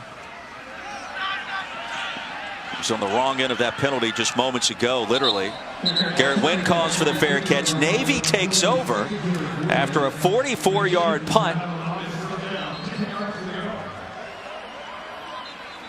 And a penalty flag on the field way back at the 39. So we'll keep it right here and check the penalty.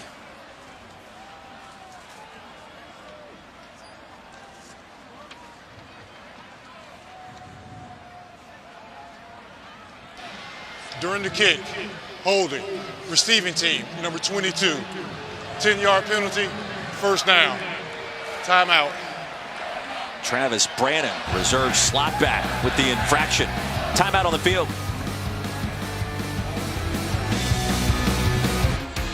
Welcome back to the Autozone Liberty Bowl. Let's look back at today's clutch delivery brought to you by Chipotle. Take it away, Roy. Malcolm Perry, 29 yards to get things started for Navy. Then the record-breaking run. Now the new single-season rush yards record holder at the quarterback position. The end around, Chance Warren putting Navy back on top 17-10. A fun start if you're a fan of the midshipmen to begin this second half. And we'll see if this can continue as now Navy's backed up all the way at its own 12-yard line. Well, this is where Navy tends to take over games. They have a scoring drive, takes the starts out of the defense. The opposing offense spits the bit on the drive, and Kansas State's defense is back out there quickly. 5-man front working against the vaunted triple option. Carruthers make that Perry. He escapes back to the line of scrimmage and not much more. Wyatt Hubert, first-team all-conference performer out of the Big 12 with a tackle. Typically today when Kansas State has had trouble defensively, it's Malcolm Perry in the pass game that turns into Malcolm Perry impromptu running the football out of that pass game. That's what Kansas State has had issues with at times.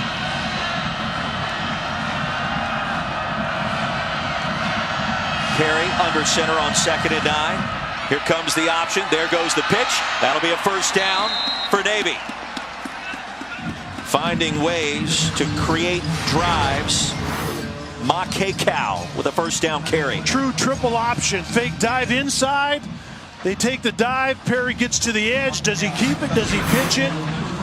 Kansas State wants to make this a pitch game, but you have to defend the pitch when Malcolm Perry gets out to the edge and indeed pitches the ball away.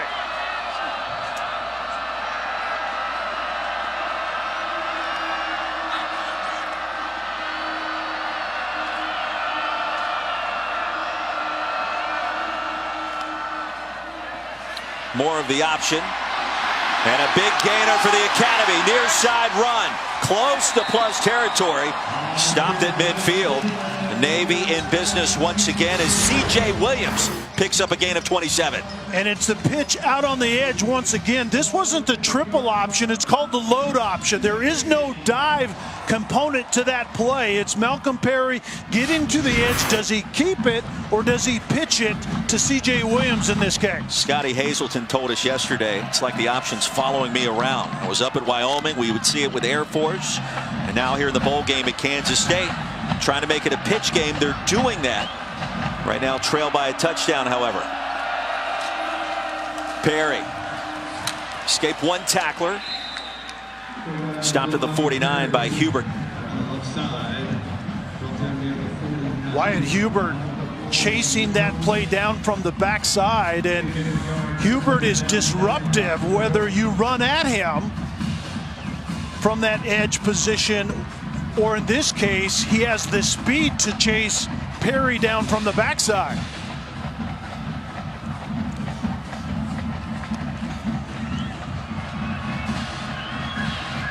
Navy now has established a new school record for rushing yards on this drive. Production has been tremendous this year. Malcolm Perry, a big reason why. Spun down after a gain of 8 by Wayne Jones. We hear a lot about the jump cut. Malcolm Perry has something that I would describe as almost a skip cut. Actually, he plants his foot, skips to the right in this case, and then gets upfield. Pretty interesting to watch. 3rd and 2 upcoming. How does his game translate to the next level potentially? Because he has aspirations of playing in the NFL. Imagine that dude is a slot receiver at the next level. Are you kidding me? Teach him how to run routes, find space, and then he's dynamic after he has the football in his hands. On 3rd down, they'll toss it out. First down for Navy. And a punishing finish at the 30-yard line. Miles Fells with authority that time. Wayne Jones on the wrong end of that collision. So Navy has shown the willingness to get out on the edge in the second half. This is called the rocket toss. First time we've seen it this year. The true pitch outside initially. Perry reverses out and then gives the ball to Fells. And then, wow, does Fells deliver the blow. Good running backs dish out punishment at the end of runs, and that's what it looks like. Fells stays on the field. All 5'11", 175 pounds of him. Flag on the field as Perry escapes. Makes another man miss. It'll be first down and goal pending the penalty. Yeah, this is all coming back on a holding penalty right at the point of attack. Holding. Offense, number 71. 10-yard penalty from the previous spot. Replay first down. Billy Honecker, the right tackle, actually held the defender that probably did figure significantly into Malcolm Perry actually getting free. It's the counter play. You show pitch, triple option to one side, and Perry reverses back, has 2 offensive linemen pulling from the right to the left, and Honecker ends up getting called for the hold. Well, don't forget about Wild Card Weekend. It is almost here, and it all gets started on ESPN and ABC this Saturday. 4:35 Eastern, 1:35 Pacific. The Bills take on the Texans from NRG Stadium. Coverage starts with postseason NFL Countdown at 3 Eastern, noon Pacific. And both, of course, live on the ESPN app, so you can watch them anywhere you may be going to start the new year. And by the way, Happy New Year to everybody watching today. Happy New Year. And one of the final collegiate football games of the decade, which seems hard to believe. And a really good way to end it. I've loved covering both of these teams. Chris Kleiman at North Dakota State and Ken Niumatalolo does most everything right at the Naval Academy, and I love the way these two teams play. And if you're a fan of the midshipmen, you love that number. Wow. Single season school record for rush yards. Yeah, and right now Kansas State defensively has Navy behind the chains at 1st and 20 after that holding penalty. This is the way that Kansas State needs to get off the field.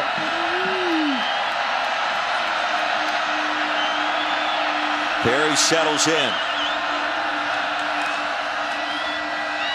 Carruthers stopped at the 41 by Daniel Green.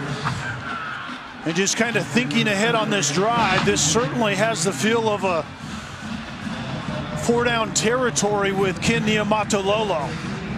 Behind the sticks, if you can get into 4th and somewhat manageable, Ken Niumatalolo may look to go for it.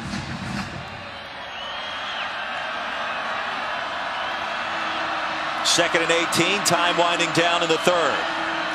Perry on the design quarterback run. He's tripped up in the backfield by Khalid Duke. Khalid Duke did a tremendous job of being disciplined and staying home. Duke is the outside defender to the left side, and you have to be disciplined against Malcolm Perry because he may show up again even though he started the opposite direction from Duke. Navy won 3 games a year ago. Midshipmen have claimed 10 victories already this year. Looking for number 11 that would tie another school record. Can they get there? Kansas State will have something to say about it. Wildcats trail it by a touchdown. 15 minutes to go in a back-and-forth affair here in Memphis. Don't you go anywhere.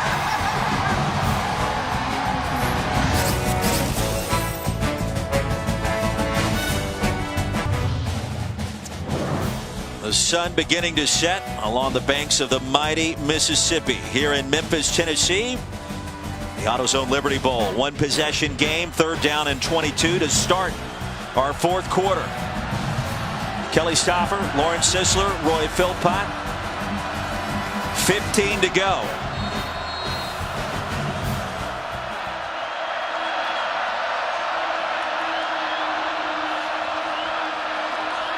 Malcolm Perry wants to throw it, and he will. Incomplete. Had a man open, underthrew his intended target, and that could have been a big gainer. Instead, it's 4th and a country mile. Yeah, you're exactly right. Malcolm Perry gets outside the tackle box and just doesn't really get his feet in the proper position to complete this pass. Kansas State had dropped coverage. There was certainly a miscommunication. Ma Kekow, the intended receiver, as Phillip Brooks drifts back to receive this Navy punt.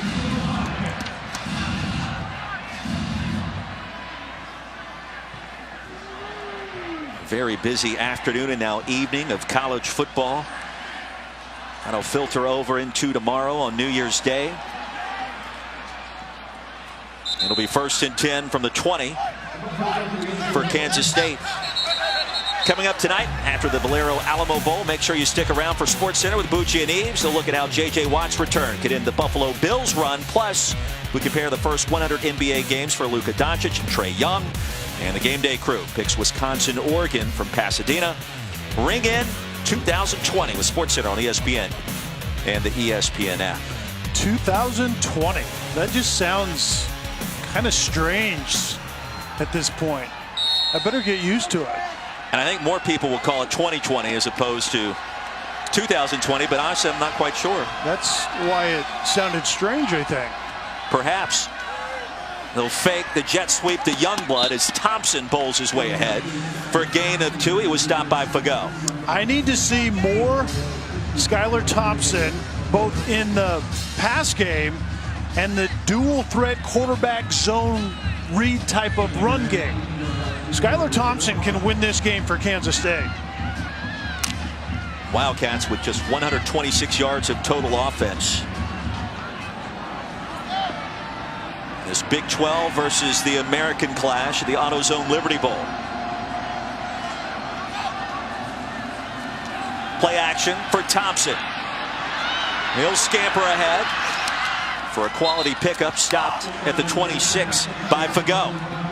And Thompson can get things done with his feet. He doesn't necessarily look as good doing it as, say, a Malcolm Perry.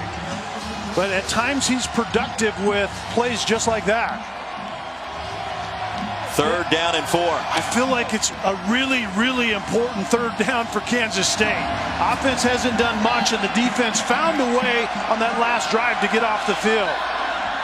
The Wildcats just 1 of 7 on 3rd down.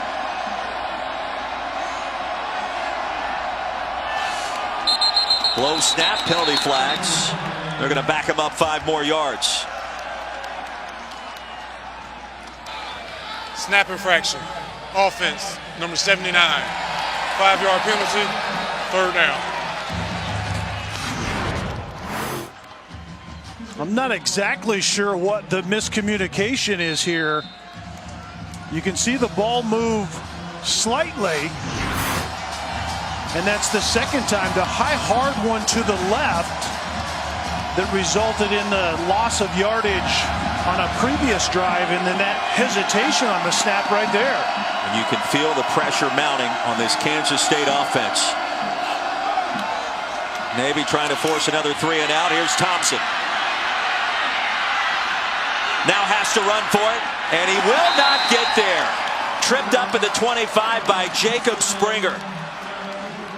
Well, at the academy, they call it get 6. They're looking for 3 and outs. They're looking for all kinds of different ways to get the football back to the offense. And a 3 and out is one of the keys for Navy this season. Yeah, the get 6 is a combination of 3 and outs, turnovers, and 4th down stops. And Navy's probability of winning goes up greatly. Actually, 8-0 this year when they get at least 6 of a combination of those categories. Anktel will take a Kansas State bounce and be whistled dead near the 11-yard line. Well, the all Big 12 punter feeling good after a punt of 64 yards.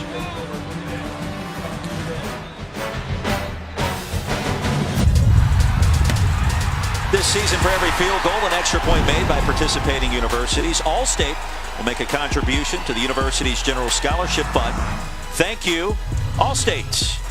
Look at the Hernando de Soto Bridge connecting Tennessee and Arkansas across the Mississippi in a 1-possession game at the Autozone Liberty Bowl. Kelly Stoffer, Roy Philpott, Lauren Sisler, so glad you could join us. Happy New Year. And away we go for our final 12-16 on this New Year's Eve. Navy has the ball at its own 11-yard line with a 7-point advantage.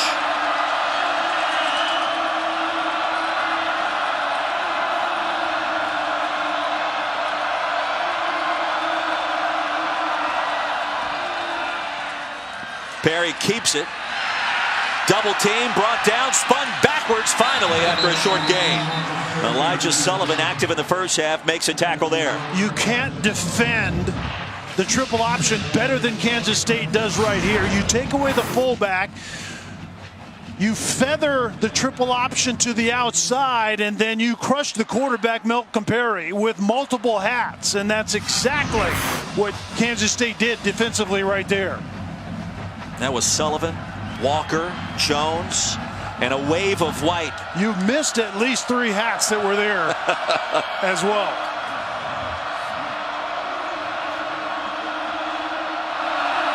Cal in motion. Perry keeps it. All kinds of real estate. There goes Perry. Can they catch him? Sent out at the 30. A huge run by Malcolm Perry. The midline option, you have the fullback dive, and then the quarterback steps up in that void. If they defend the fullback well, and you don't want to leave that much room with Malcolm Perry. A gain of 59 yards, Kelly. He has 186 for the game.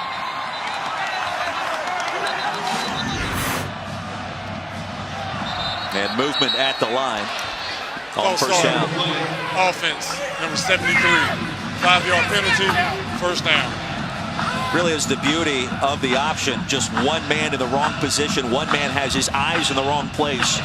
And it's a 60-yard run. Yeah, and that's one of the things that the triple option is meant to do, is to force the defense to be so focused on their assignment that they're actually two things that can happen. One, they're out of place, or two, they're a little bit slow because they're overthinking it. And certainly there was some green grass for Malcolm Perry on that previous play. Timeout on the field, 10:40 to go here in Memphis as we step aside. The AutoZone Liberty Bowl, brought to you by AutoZone. Got a job to do? AutoZone can help with their free next-day delivery. Capital One, what's in your wallet? And State Farm. Talk to an agent today at 800-STATE-FARM. The last 2 days, honorary duck master. It is official. Y'all give me my hand. Head coach Chris Kleiman, now the official duck master with Mike McCoy. Great week of activities. Both teams attending a Memphis Grizzlies game. The Naval Academy actually flew in on the Patriots team plane, which was a nice story that a lot of people talked about a week ago. And Malcolm Perry in a game that has seen so many records fall, kind of like what we expect to witness tonight in Times Square with the ball dropping to celebrate 2020. He's got a chance to eclipse 2,000 rushing yards in a single season here this evening. The late pitch, Makekau, going to be bottled up after a gain of 2, maybe 3. Daquan Patton and Elijah Sullivan greeted him rudely that time. Well, you get the feeling that this is an essential drive for Kansas State defensively. Down by 7, a little over 10 minutes left. Kansas State offensively may only get the ball at the outside 2 more times. You have to keep this a 1-possession game.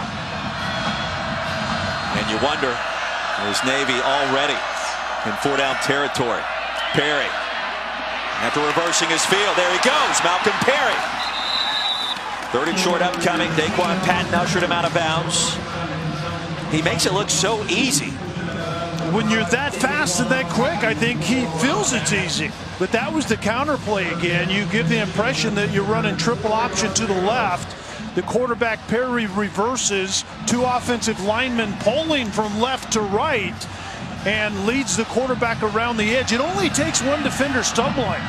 Jerron McPherson was that defender, and it allowed Perry to get outside.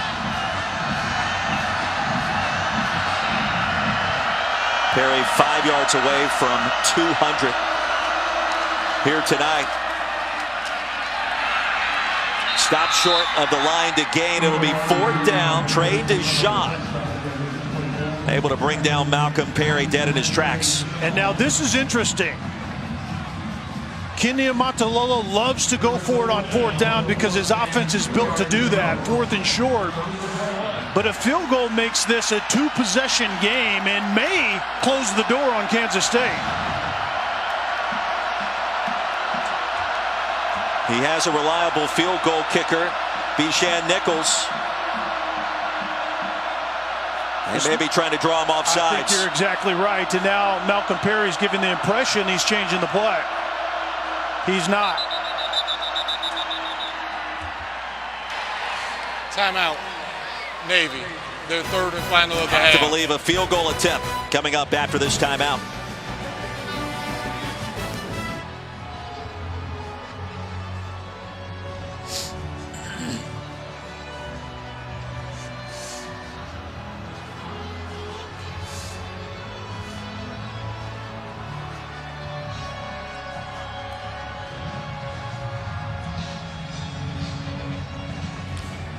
Okay, Reese, back in Memphis. 4th down upcoming for Navy. The midshipmen leading Kansas State by a touchdown. Bijan Nichols, 11 for 15. He's perfect so far today. This effort from 38 yards out, just inside the left hash. A chance to make it a two-possession game.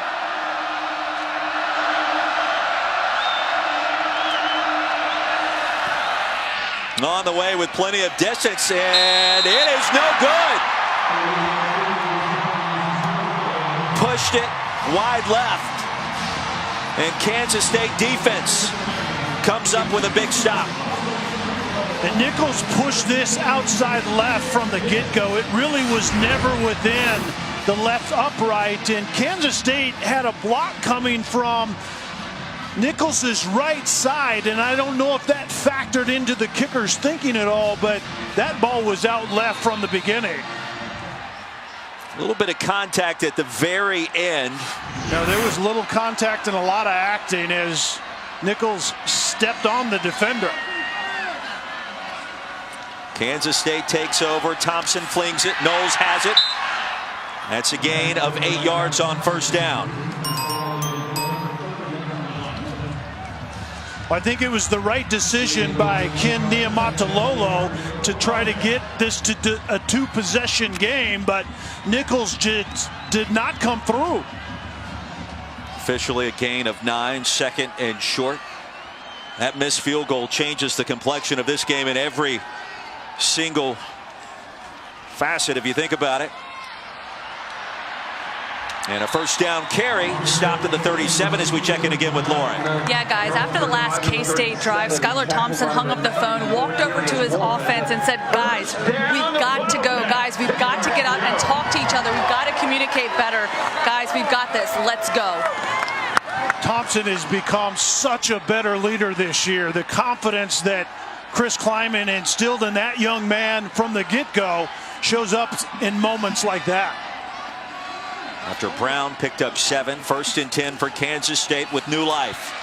Backside pressure, Thompson found an alley. Joaquin Gill reels it in plus territory, and the drive continues. How about that toss? Yeah, the touch on this pass, Bachman was underneath this receiver, and the touch to get it right over the top of the defender.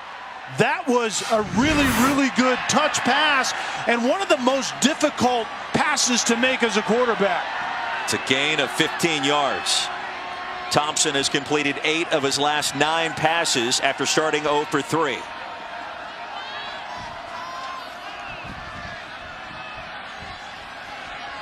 It'll change the play here. Back to the air. Heaves one deep. Gill's open. Reels it in. It'll be first down and goal, Kansas State. Toasted Kevin Brennan that time, and the Wildcats suddenly in business. A single high safety and man-to-man all over the board, and Gill gets by Brennan. And the audible, I believe, by Skylar Thompson led to this matchup. You see it. You have a play that you can get to it. If you have the confidence and the keys to the car, you can go ahead and have the freedom to get there. And all of those things happen for Skylar Thompson right there. Thompson warming up. The senior running back James Gilbert joins him in the backfield on first and goal. He'll get the handoff towards the end zone and stop just inside the 1. And I do believe James Gilbert ends up just a little bit short. It's where a body part is down when the ball, and where the ball is at that point, I think the half-yard line, quarterback sneak time, I believe, for Skylar Thompson once again. That senior-laden offensive line needs to get pad levels low and get a push. All 5 starters playing their final game here tonight up front. Thompson straight ahead. And through a mass of humanity, I'm not sure if he got there. No signal yet. And now here it is. Touchdown, Kansas State.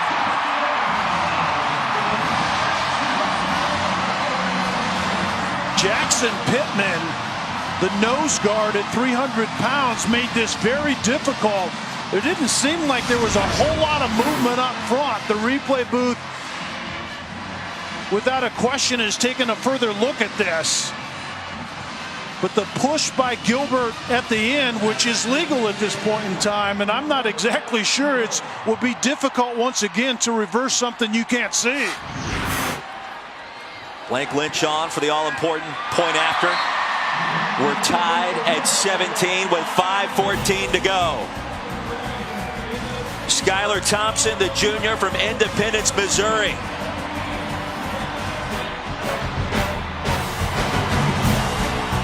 College football playoff national championship game. Number 1 LSU, number 3 Clemson, January 13th at 8 on ESPN. Don't forget, coming up tomorrow right here on ESPN or the ESPN app, it's the granddaddy of them all. 6th-ranked Oregon takes on number 8 Wisconsin in the Rose Bowl game presented by Northwestern Mutual. And then number 5 Georgia, number 7 Baylor meet after that in the All-State Sugar Bowl. What a time to be alive on New Year's Day. And we've got some work left to be done here at the Autozone Liberty Bowl. Tied at 17. Kelly Stoffer, Roy Philpott, and Lauren Sisler as Navy will take over at a 25-yard line. And we head back down and check in with Lauren right now. Yeah, guys, I'll tell you what, Skylar Thompson was rather quiet in the first half of this football game, but he has come alive. He came over to the offensive bench and said, guys, we've got to score again. We have to reset. We've worked too hard for this. I've got you. Let's go.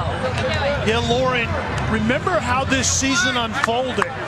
When conference play started, Kansas State lost their first 2 games to Oklahoma State and then Baylor. And it was Skylar Thompson that stood in front of the team before the TCU game and said, you guys can count on me to get it done. And it continues on in this game right now. Indeed. Inside give. Stop at the line. Trey Deshawn, the tackle of Jamel Carruthers. Not only did Kansas State beat TCU the next day after Thompson's speech to the team, but they went on then to upset Oklahoma the following week. And that young man's career has changed with the arrival of Chris Kleiman.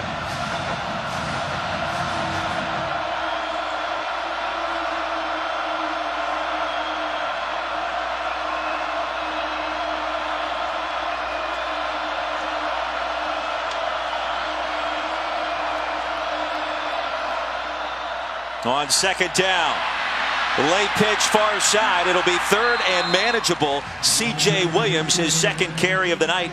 He was stopped by McPherson. A lot of play management at the line of scrimmage by Malcolm Perry right there, and ultimately it ended up in a true triple option to the left side, and Kansas State defensively has typically defended that triple option really well in this game. Has to be Malcolm Perry time, right? On 3rd and 3, game on the line. You would have to think so.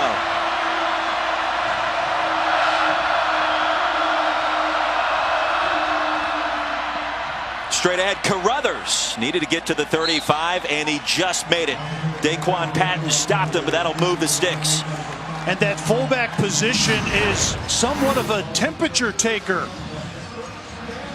You go ahead and run the fullback, certainly in a short yardage situation, but it also takes the temperature of the defense to make sure the defense is still defending that fullback dive.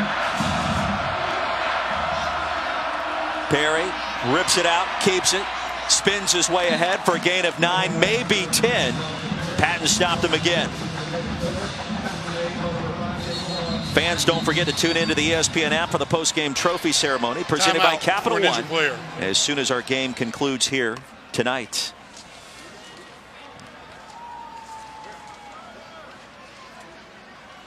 And we're not done just yet. Coming up next, as soon as we're done here in Memphis, the Valero Alamo Bowl, number 11 Utah and the Texas Longhorns. Tom Herman hasn't lost a bowl game in his young coaching career, and Kyle Whittingham, well, he's been one of the best in the business, Kelly. He's won 11 of 12 bowls while coaching the Utah Utes. And Utah could have been a playoff team. They're a couple of quarters away from reaching the college football playoff. In Texas, trying to figure things out. We'll see what gives as Jordan Mitty walks off the field under his own power. Well, Malcolm Perry now has gone over 200 rushing yards. 6th time that's happened in his Navy career. That's a new school record. I mean, it just doesn't stop with that young man. So Kelly, time winds down, approaching 3 to play. Navy's out of timeouts. And Scotty Hazelton trying to figure out a way to get his offense back on the field as the defensive play caller for the Wildcats. Easier said than done.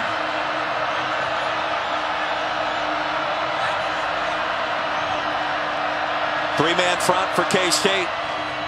And Carruthers stuffed at the line. I don't think he got there. Daniel Green certainly did. And it should bring up 3rd down.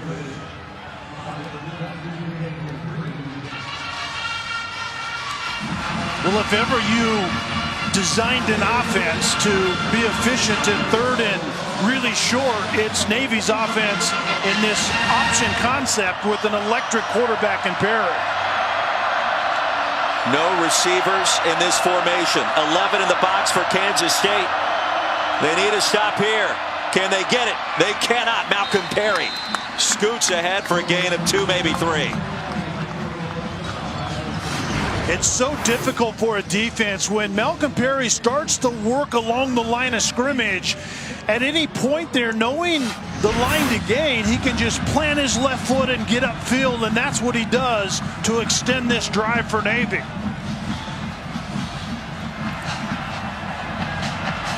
Less than 2 minutes to go here at the Autozone Liberty Bowl. Perry wants to throw it. Here comes the pressure. Perry escapes back to the line and no more. Daquan Patton active in this 4th quarter, brought him down to the turf.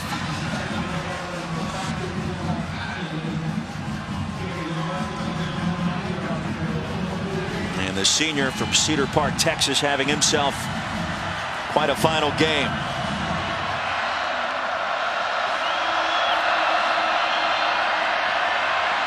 Perry on 2nd down. Tripped up into plus territory. Stopped at the 46. Deshaun and Goolsby stopped him after a gain of 7. Now an injured Kansas State player. And this is the time in the game where you start to see defenders starting to wear down to some extent. Timeout. So this basically equates to a free timeout for the Naval Academy, as Deshaun is tended to on the field. 10 second subtraction for an injured player. And you can feel the pressure this triple option offense puts you under. Yeah, I mean, think of that. When you're a play caller offensively, you want to call a good play. Well, you have 3 different options every play if you're Navy. Well, we take you back to earlier in this 4th quarter, and Navy with an opportunity to go ahead by 2 scores. Bijan Nichols from 38 yards out, just inside the left hash, hooked it left. Kansas State then takes the ensuing possession right down the field to tie us up at 17. So this also factors into Ken Niumatalolo's thinking on this possession at the end of regulation.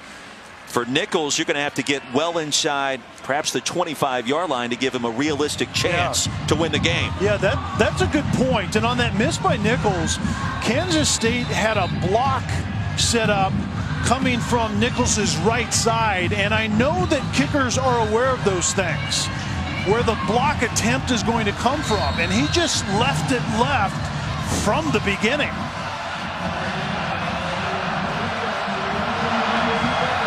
55 seconds remaining. Carruthers straight ahead on 3rd down. And no running room that time. Patton and Hubert stopped him dead in his tracks. It'll be 4th down. And Ken Niumatalolo says it right there. Let's go for it. Yeah, let's go for it, and maybe even let the clock run to some extent. If you don't get it, at least there are less seconds for Skylar Thompson to work with. On a trick play, running wide open, it's Chance Warren, brought down at the 5-yard line. It'll be 1st down and goal. Talking about digging deep into the playbook, he did it that time for a gain of 41. Navy special all over again. The pitch and the eventual pass off of that pitch. Less than 20 seconds remaining. Navy out of timeouts. Perry's going to have to quickly spike it to set up a game-winning field goal attempt, and he will.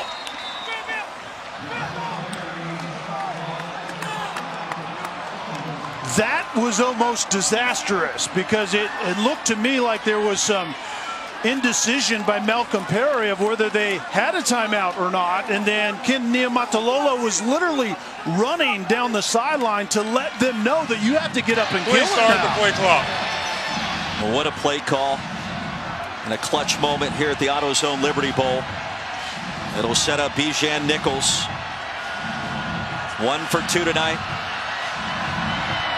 A freshman from Texas will attempt a game winner from 23 yards out. Timeout. Kansas State. Their first of the half. The Wildcats will utilize a 30-second timeout. Well, you just never know in bowl season. We expected a good one. We expected a really close one. Two teams that kind of resemble one another, even though they get to the basics slightly differently, and that's exactly what happened. What was going to happen on that previous play before Kansas State's timeout is Kansas State was setting up the block to the wide side of the field. And the significance of that is the block was the opposite side last time.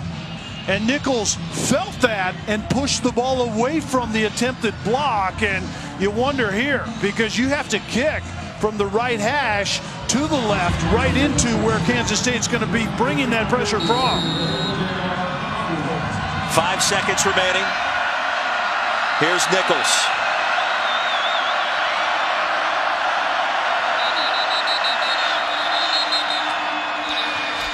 Timeout. Kansas State. Their second of the half. 30-second timeout. The second of the half, I can assume that Chris Kleiman will use his third of the half here shortly. I would like to wait a little bit longer if you're going to ice the kicker, though. Let him get all girded up, ready to kick the ball, and then call the timeout. If you call it too early, I think it's insignificant. What a game this has turned out to be. Navy 3-10 a season ago, 10-2 coming into this contest tonight. And Skylar Thompson has been so impressive this year for Kansas State. He's just wishing for an overtime miracle tonight. Yeah, remember against Oklahoma, that onside kick attempt, he said he couldn't even watch it. He just had to wait for his teammates to show that they were going to celebrate.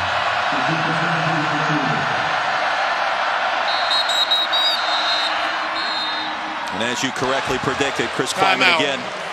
Kansas State. This time this will be his final timeout. 30-second timeout. That ball was snapped, and which the snapper should do, and Nichols should go ahead and kick the football. You get a freebie.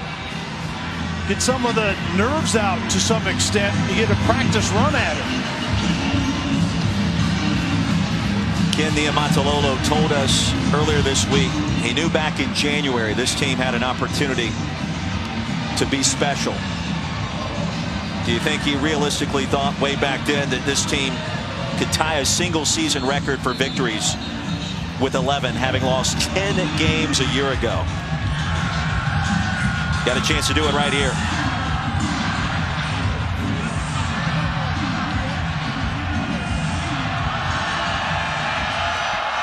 Wildcats out of timeouts, 5 seconds remaining.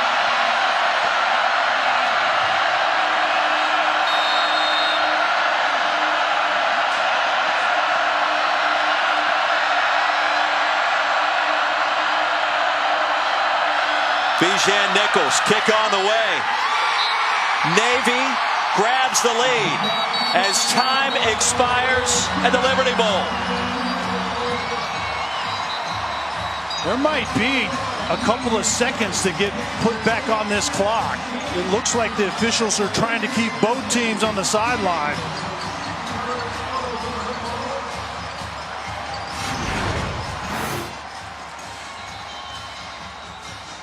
And Nichols just drives this right down Broadway. That was true from the beginning. 2 seconds will be put back on the clock. Ken Niumatalolo could barely watch it. In fact, he couldn't.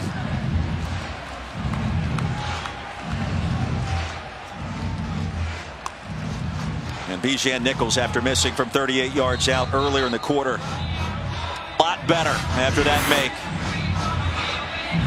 Yeah, the true freshman meets redemption. That's always a good thing.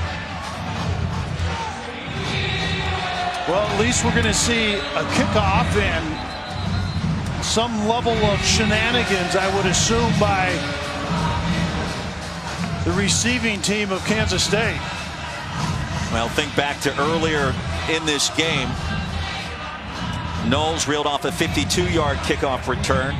Phillip Brooks had a 66-yard punt return for a touchdown.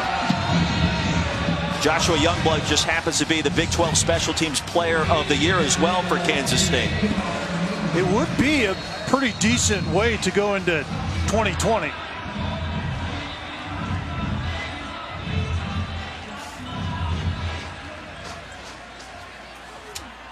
Two seconds remaining.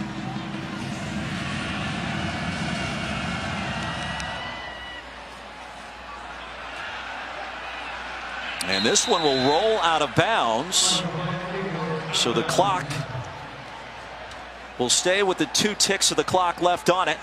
And now Kansas State will have an opportunity to try to heave one deep. Well, the theme will be the same. Out of bounds. Kicking team. 5 yard. Excuse me. The ball will be spotted at the 35-yard line. So first down. 35-yard line. Skylar Thompson doesn't have the arm strength to throw this into the end zone as a prototypical Hail Mary, so you will see some version of some laterals or Skylar Thompson running around trying to give his guys time to get down the field.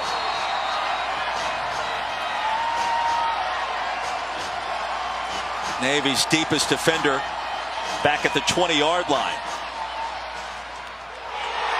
And the crosser shoveled down to the turf, and that's going to do it. From 3-10 to 11-2, Navy defeats Kansas State in the AutoZone Liberty Bowl 20-17.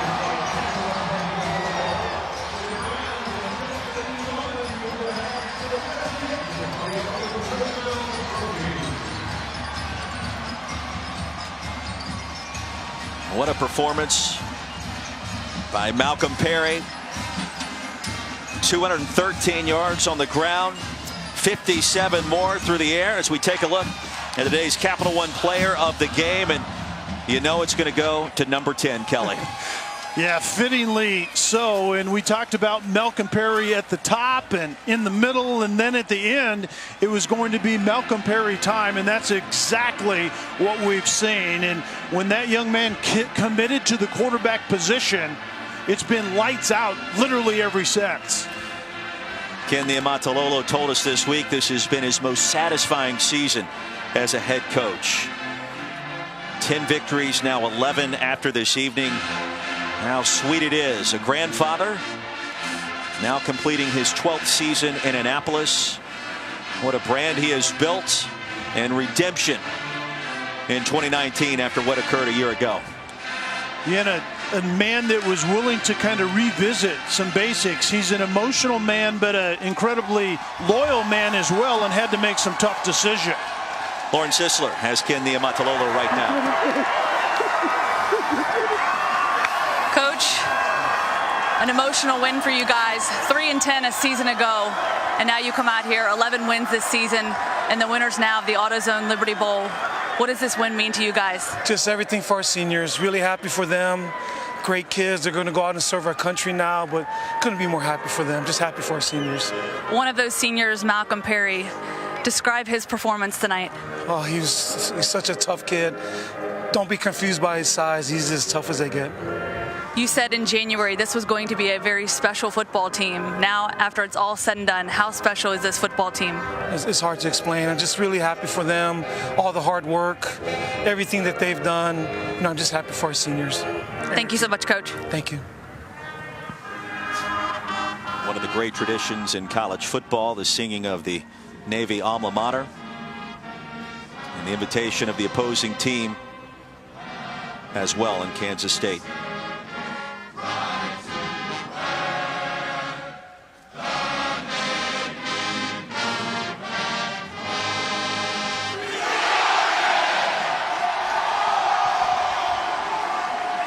our director, Ben Johnson, our producer, Rob Adamski. For Kelly Stoffer and Lauren Sisler here in Memphis, Tennessee, I'm Roy Philpott telling you good night and Happy New Year as the Naval Academy finds a way against Kansas State out of the Big 12. Our final score once again 20-17. Navy finishes its season at 11-2. Good night, everybody, and Happy New Year.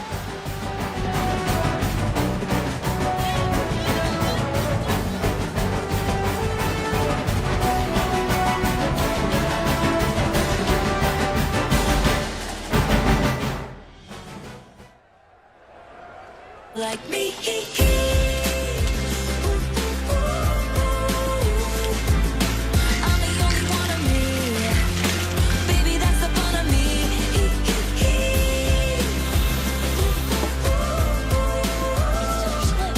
With the Capital One Saver Card, you earn 4% cash back on dining and 4% on entertainment. So when you go out, you cash in. What's in your wallet?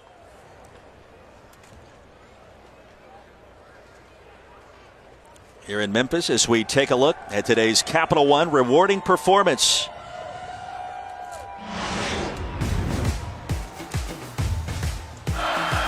Well, Malcolm Perry, once he decided to be a quarterback and commit to that position, his evolution as a passer to some extent, but as an electric runner of the football. But he took over this offense, the execution, the getting in and out of plays properly, and then being a leader, which he has that in bunches. But that young man out in space, it's hard to find one like him. 213 yards on the ground, 57 more through the air. The trick play late, a pass from C.J. Williams to Chance Warren, ended up being the difference on fourth down for head coach Ken Niumatalolo.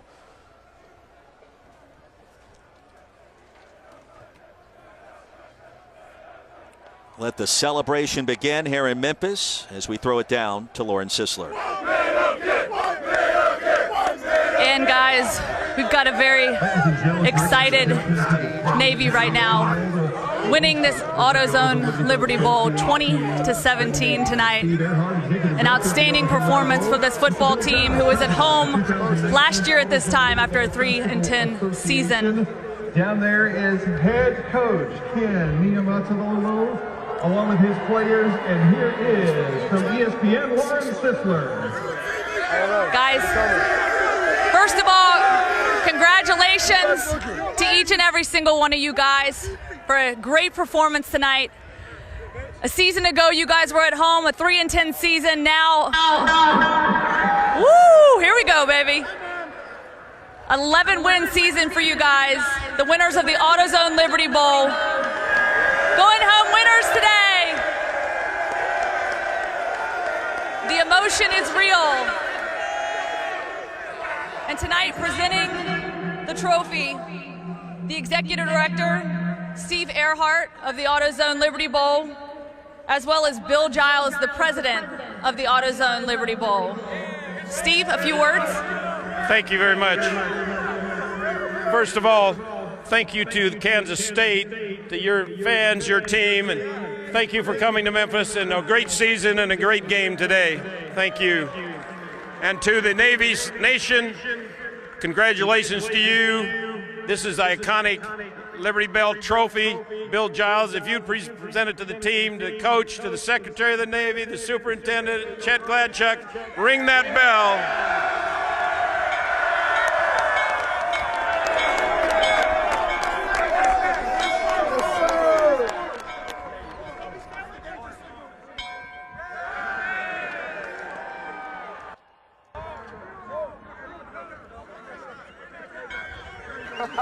All right. As our MVP here, Malcolm Perry, hoist the trophy. Malcolm, we'll start with you. A record performance today, 213 yards. You set a single season rushing record for quarterbacks. What does this win mean to you as you go out in your senior season? It means the world. You know, just the way the team turned around last season, didn't let last season affect this one. Just super proud of the whole team, the staff, and everybody. coming out and having a great season this year. I remember at one point you said you didn't want to be a quarterback. You wanted to be a running back. You wanted to be an A-back. After tonight, are you happy you're a quarterback? Extremely happy. I've been happy all season, so just happy for the team. Happy to get the win tonight. What can you say about all of these young men standing here next to you as they hoist the trophy after winning this bowl game? I think if you just look, it says it for itself. We had a group of selfless guys who laid it out on the line tonight, and I couldn't be more proud for them. So, thank you so much, Malcolm. Your MVP tonight. Coach, let me step over here. Coach, I said this before, you were 3-10 a season ago at home, not enjoying a bowl game, and now here you are, game tying or 11 wins this season. What does this win mean for you and this football team and the Naval Academy? Like I said, I'm super happy for our team, our seniors, our entire class. They worked hard since January. We have some new coaches that have come and really helped us, especially on defense, starting with Coach Newberry and all of others coaches. But it was a great team win. Just looking at the defense played really well, and we found a way to win at the end. Just really happy. I'm just rambling right now, but I'm happy for our team. Hey, bring the ramble on. We love it. When you evaluate your defensive performance and what you guys were able to accomplish this year with all the changes on defense, what can you say about the decision to change up coaches and obviously bring in a different scheme and be able to perform the way that you guys did? That our country's in good hands. We got tough kids, resilient. I mean, you can throw anything at them. These are some tough young men right here. What can you say about the senior class and the guys that will go out of here and serve our country? Like I said, I couldn't be more proud of them and just happy for them that, you know, they paved the way for the rest of our team. And like I said, I'm saying the same thing over and over, but happy for our seniors. Thank you so much, Coach. And I want to thank each and every single one of you for your service to our country. Wishing you guys all the best of luck. And God bless all of you guys. I'll send it back up to the booth.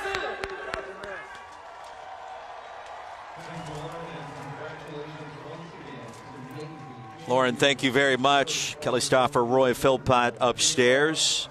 Final score tonight, 20-17. My friend, Happy New Year. And what a game we witnessed here tonight in Memphis. Yeah, Happy New Year to you as well and everyone listening. And congratulations to both of these teams. Chris Kleiman comes in and turns things around in Manhattan and come up short a little tonight, but well played nonetheless. And then Navy going from 3-10 to 10-2, actually winning this game to make the 11th win. And the changes that Ken Niumatalolo knew that he needed to make, being willing to make them, even though he had to fire some really good friends of his, but all good stuff. And then Malcolm Perry, I mean, just lights out, deciding to be a quarterback and then culminating here with an outstanding performance. Malcolm Perry joining the likes of Lamar Jackson, Jordan Lynch at the quarterback position. He'll end his final season in Annapolis with over 2,000 rushing yards during that senior campaign. What an effort, what a performance, what a bounce-back season for the Academy. They end their year at 11-2, tying the mark for victories in a single year. For Kelly Stauffer, Lauren Sisler, I'm Roy Philpott telling you good night and Happy New Year from the AutoZone Liberty Bowl, where the Naval Academy ends up being the big winner.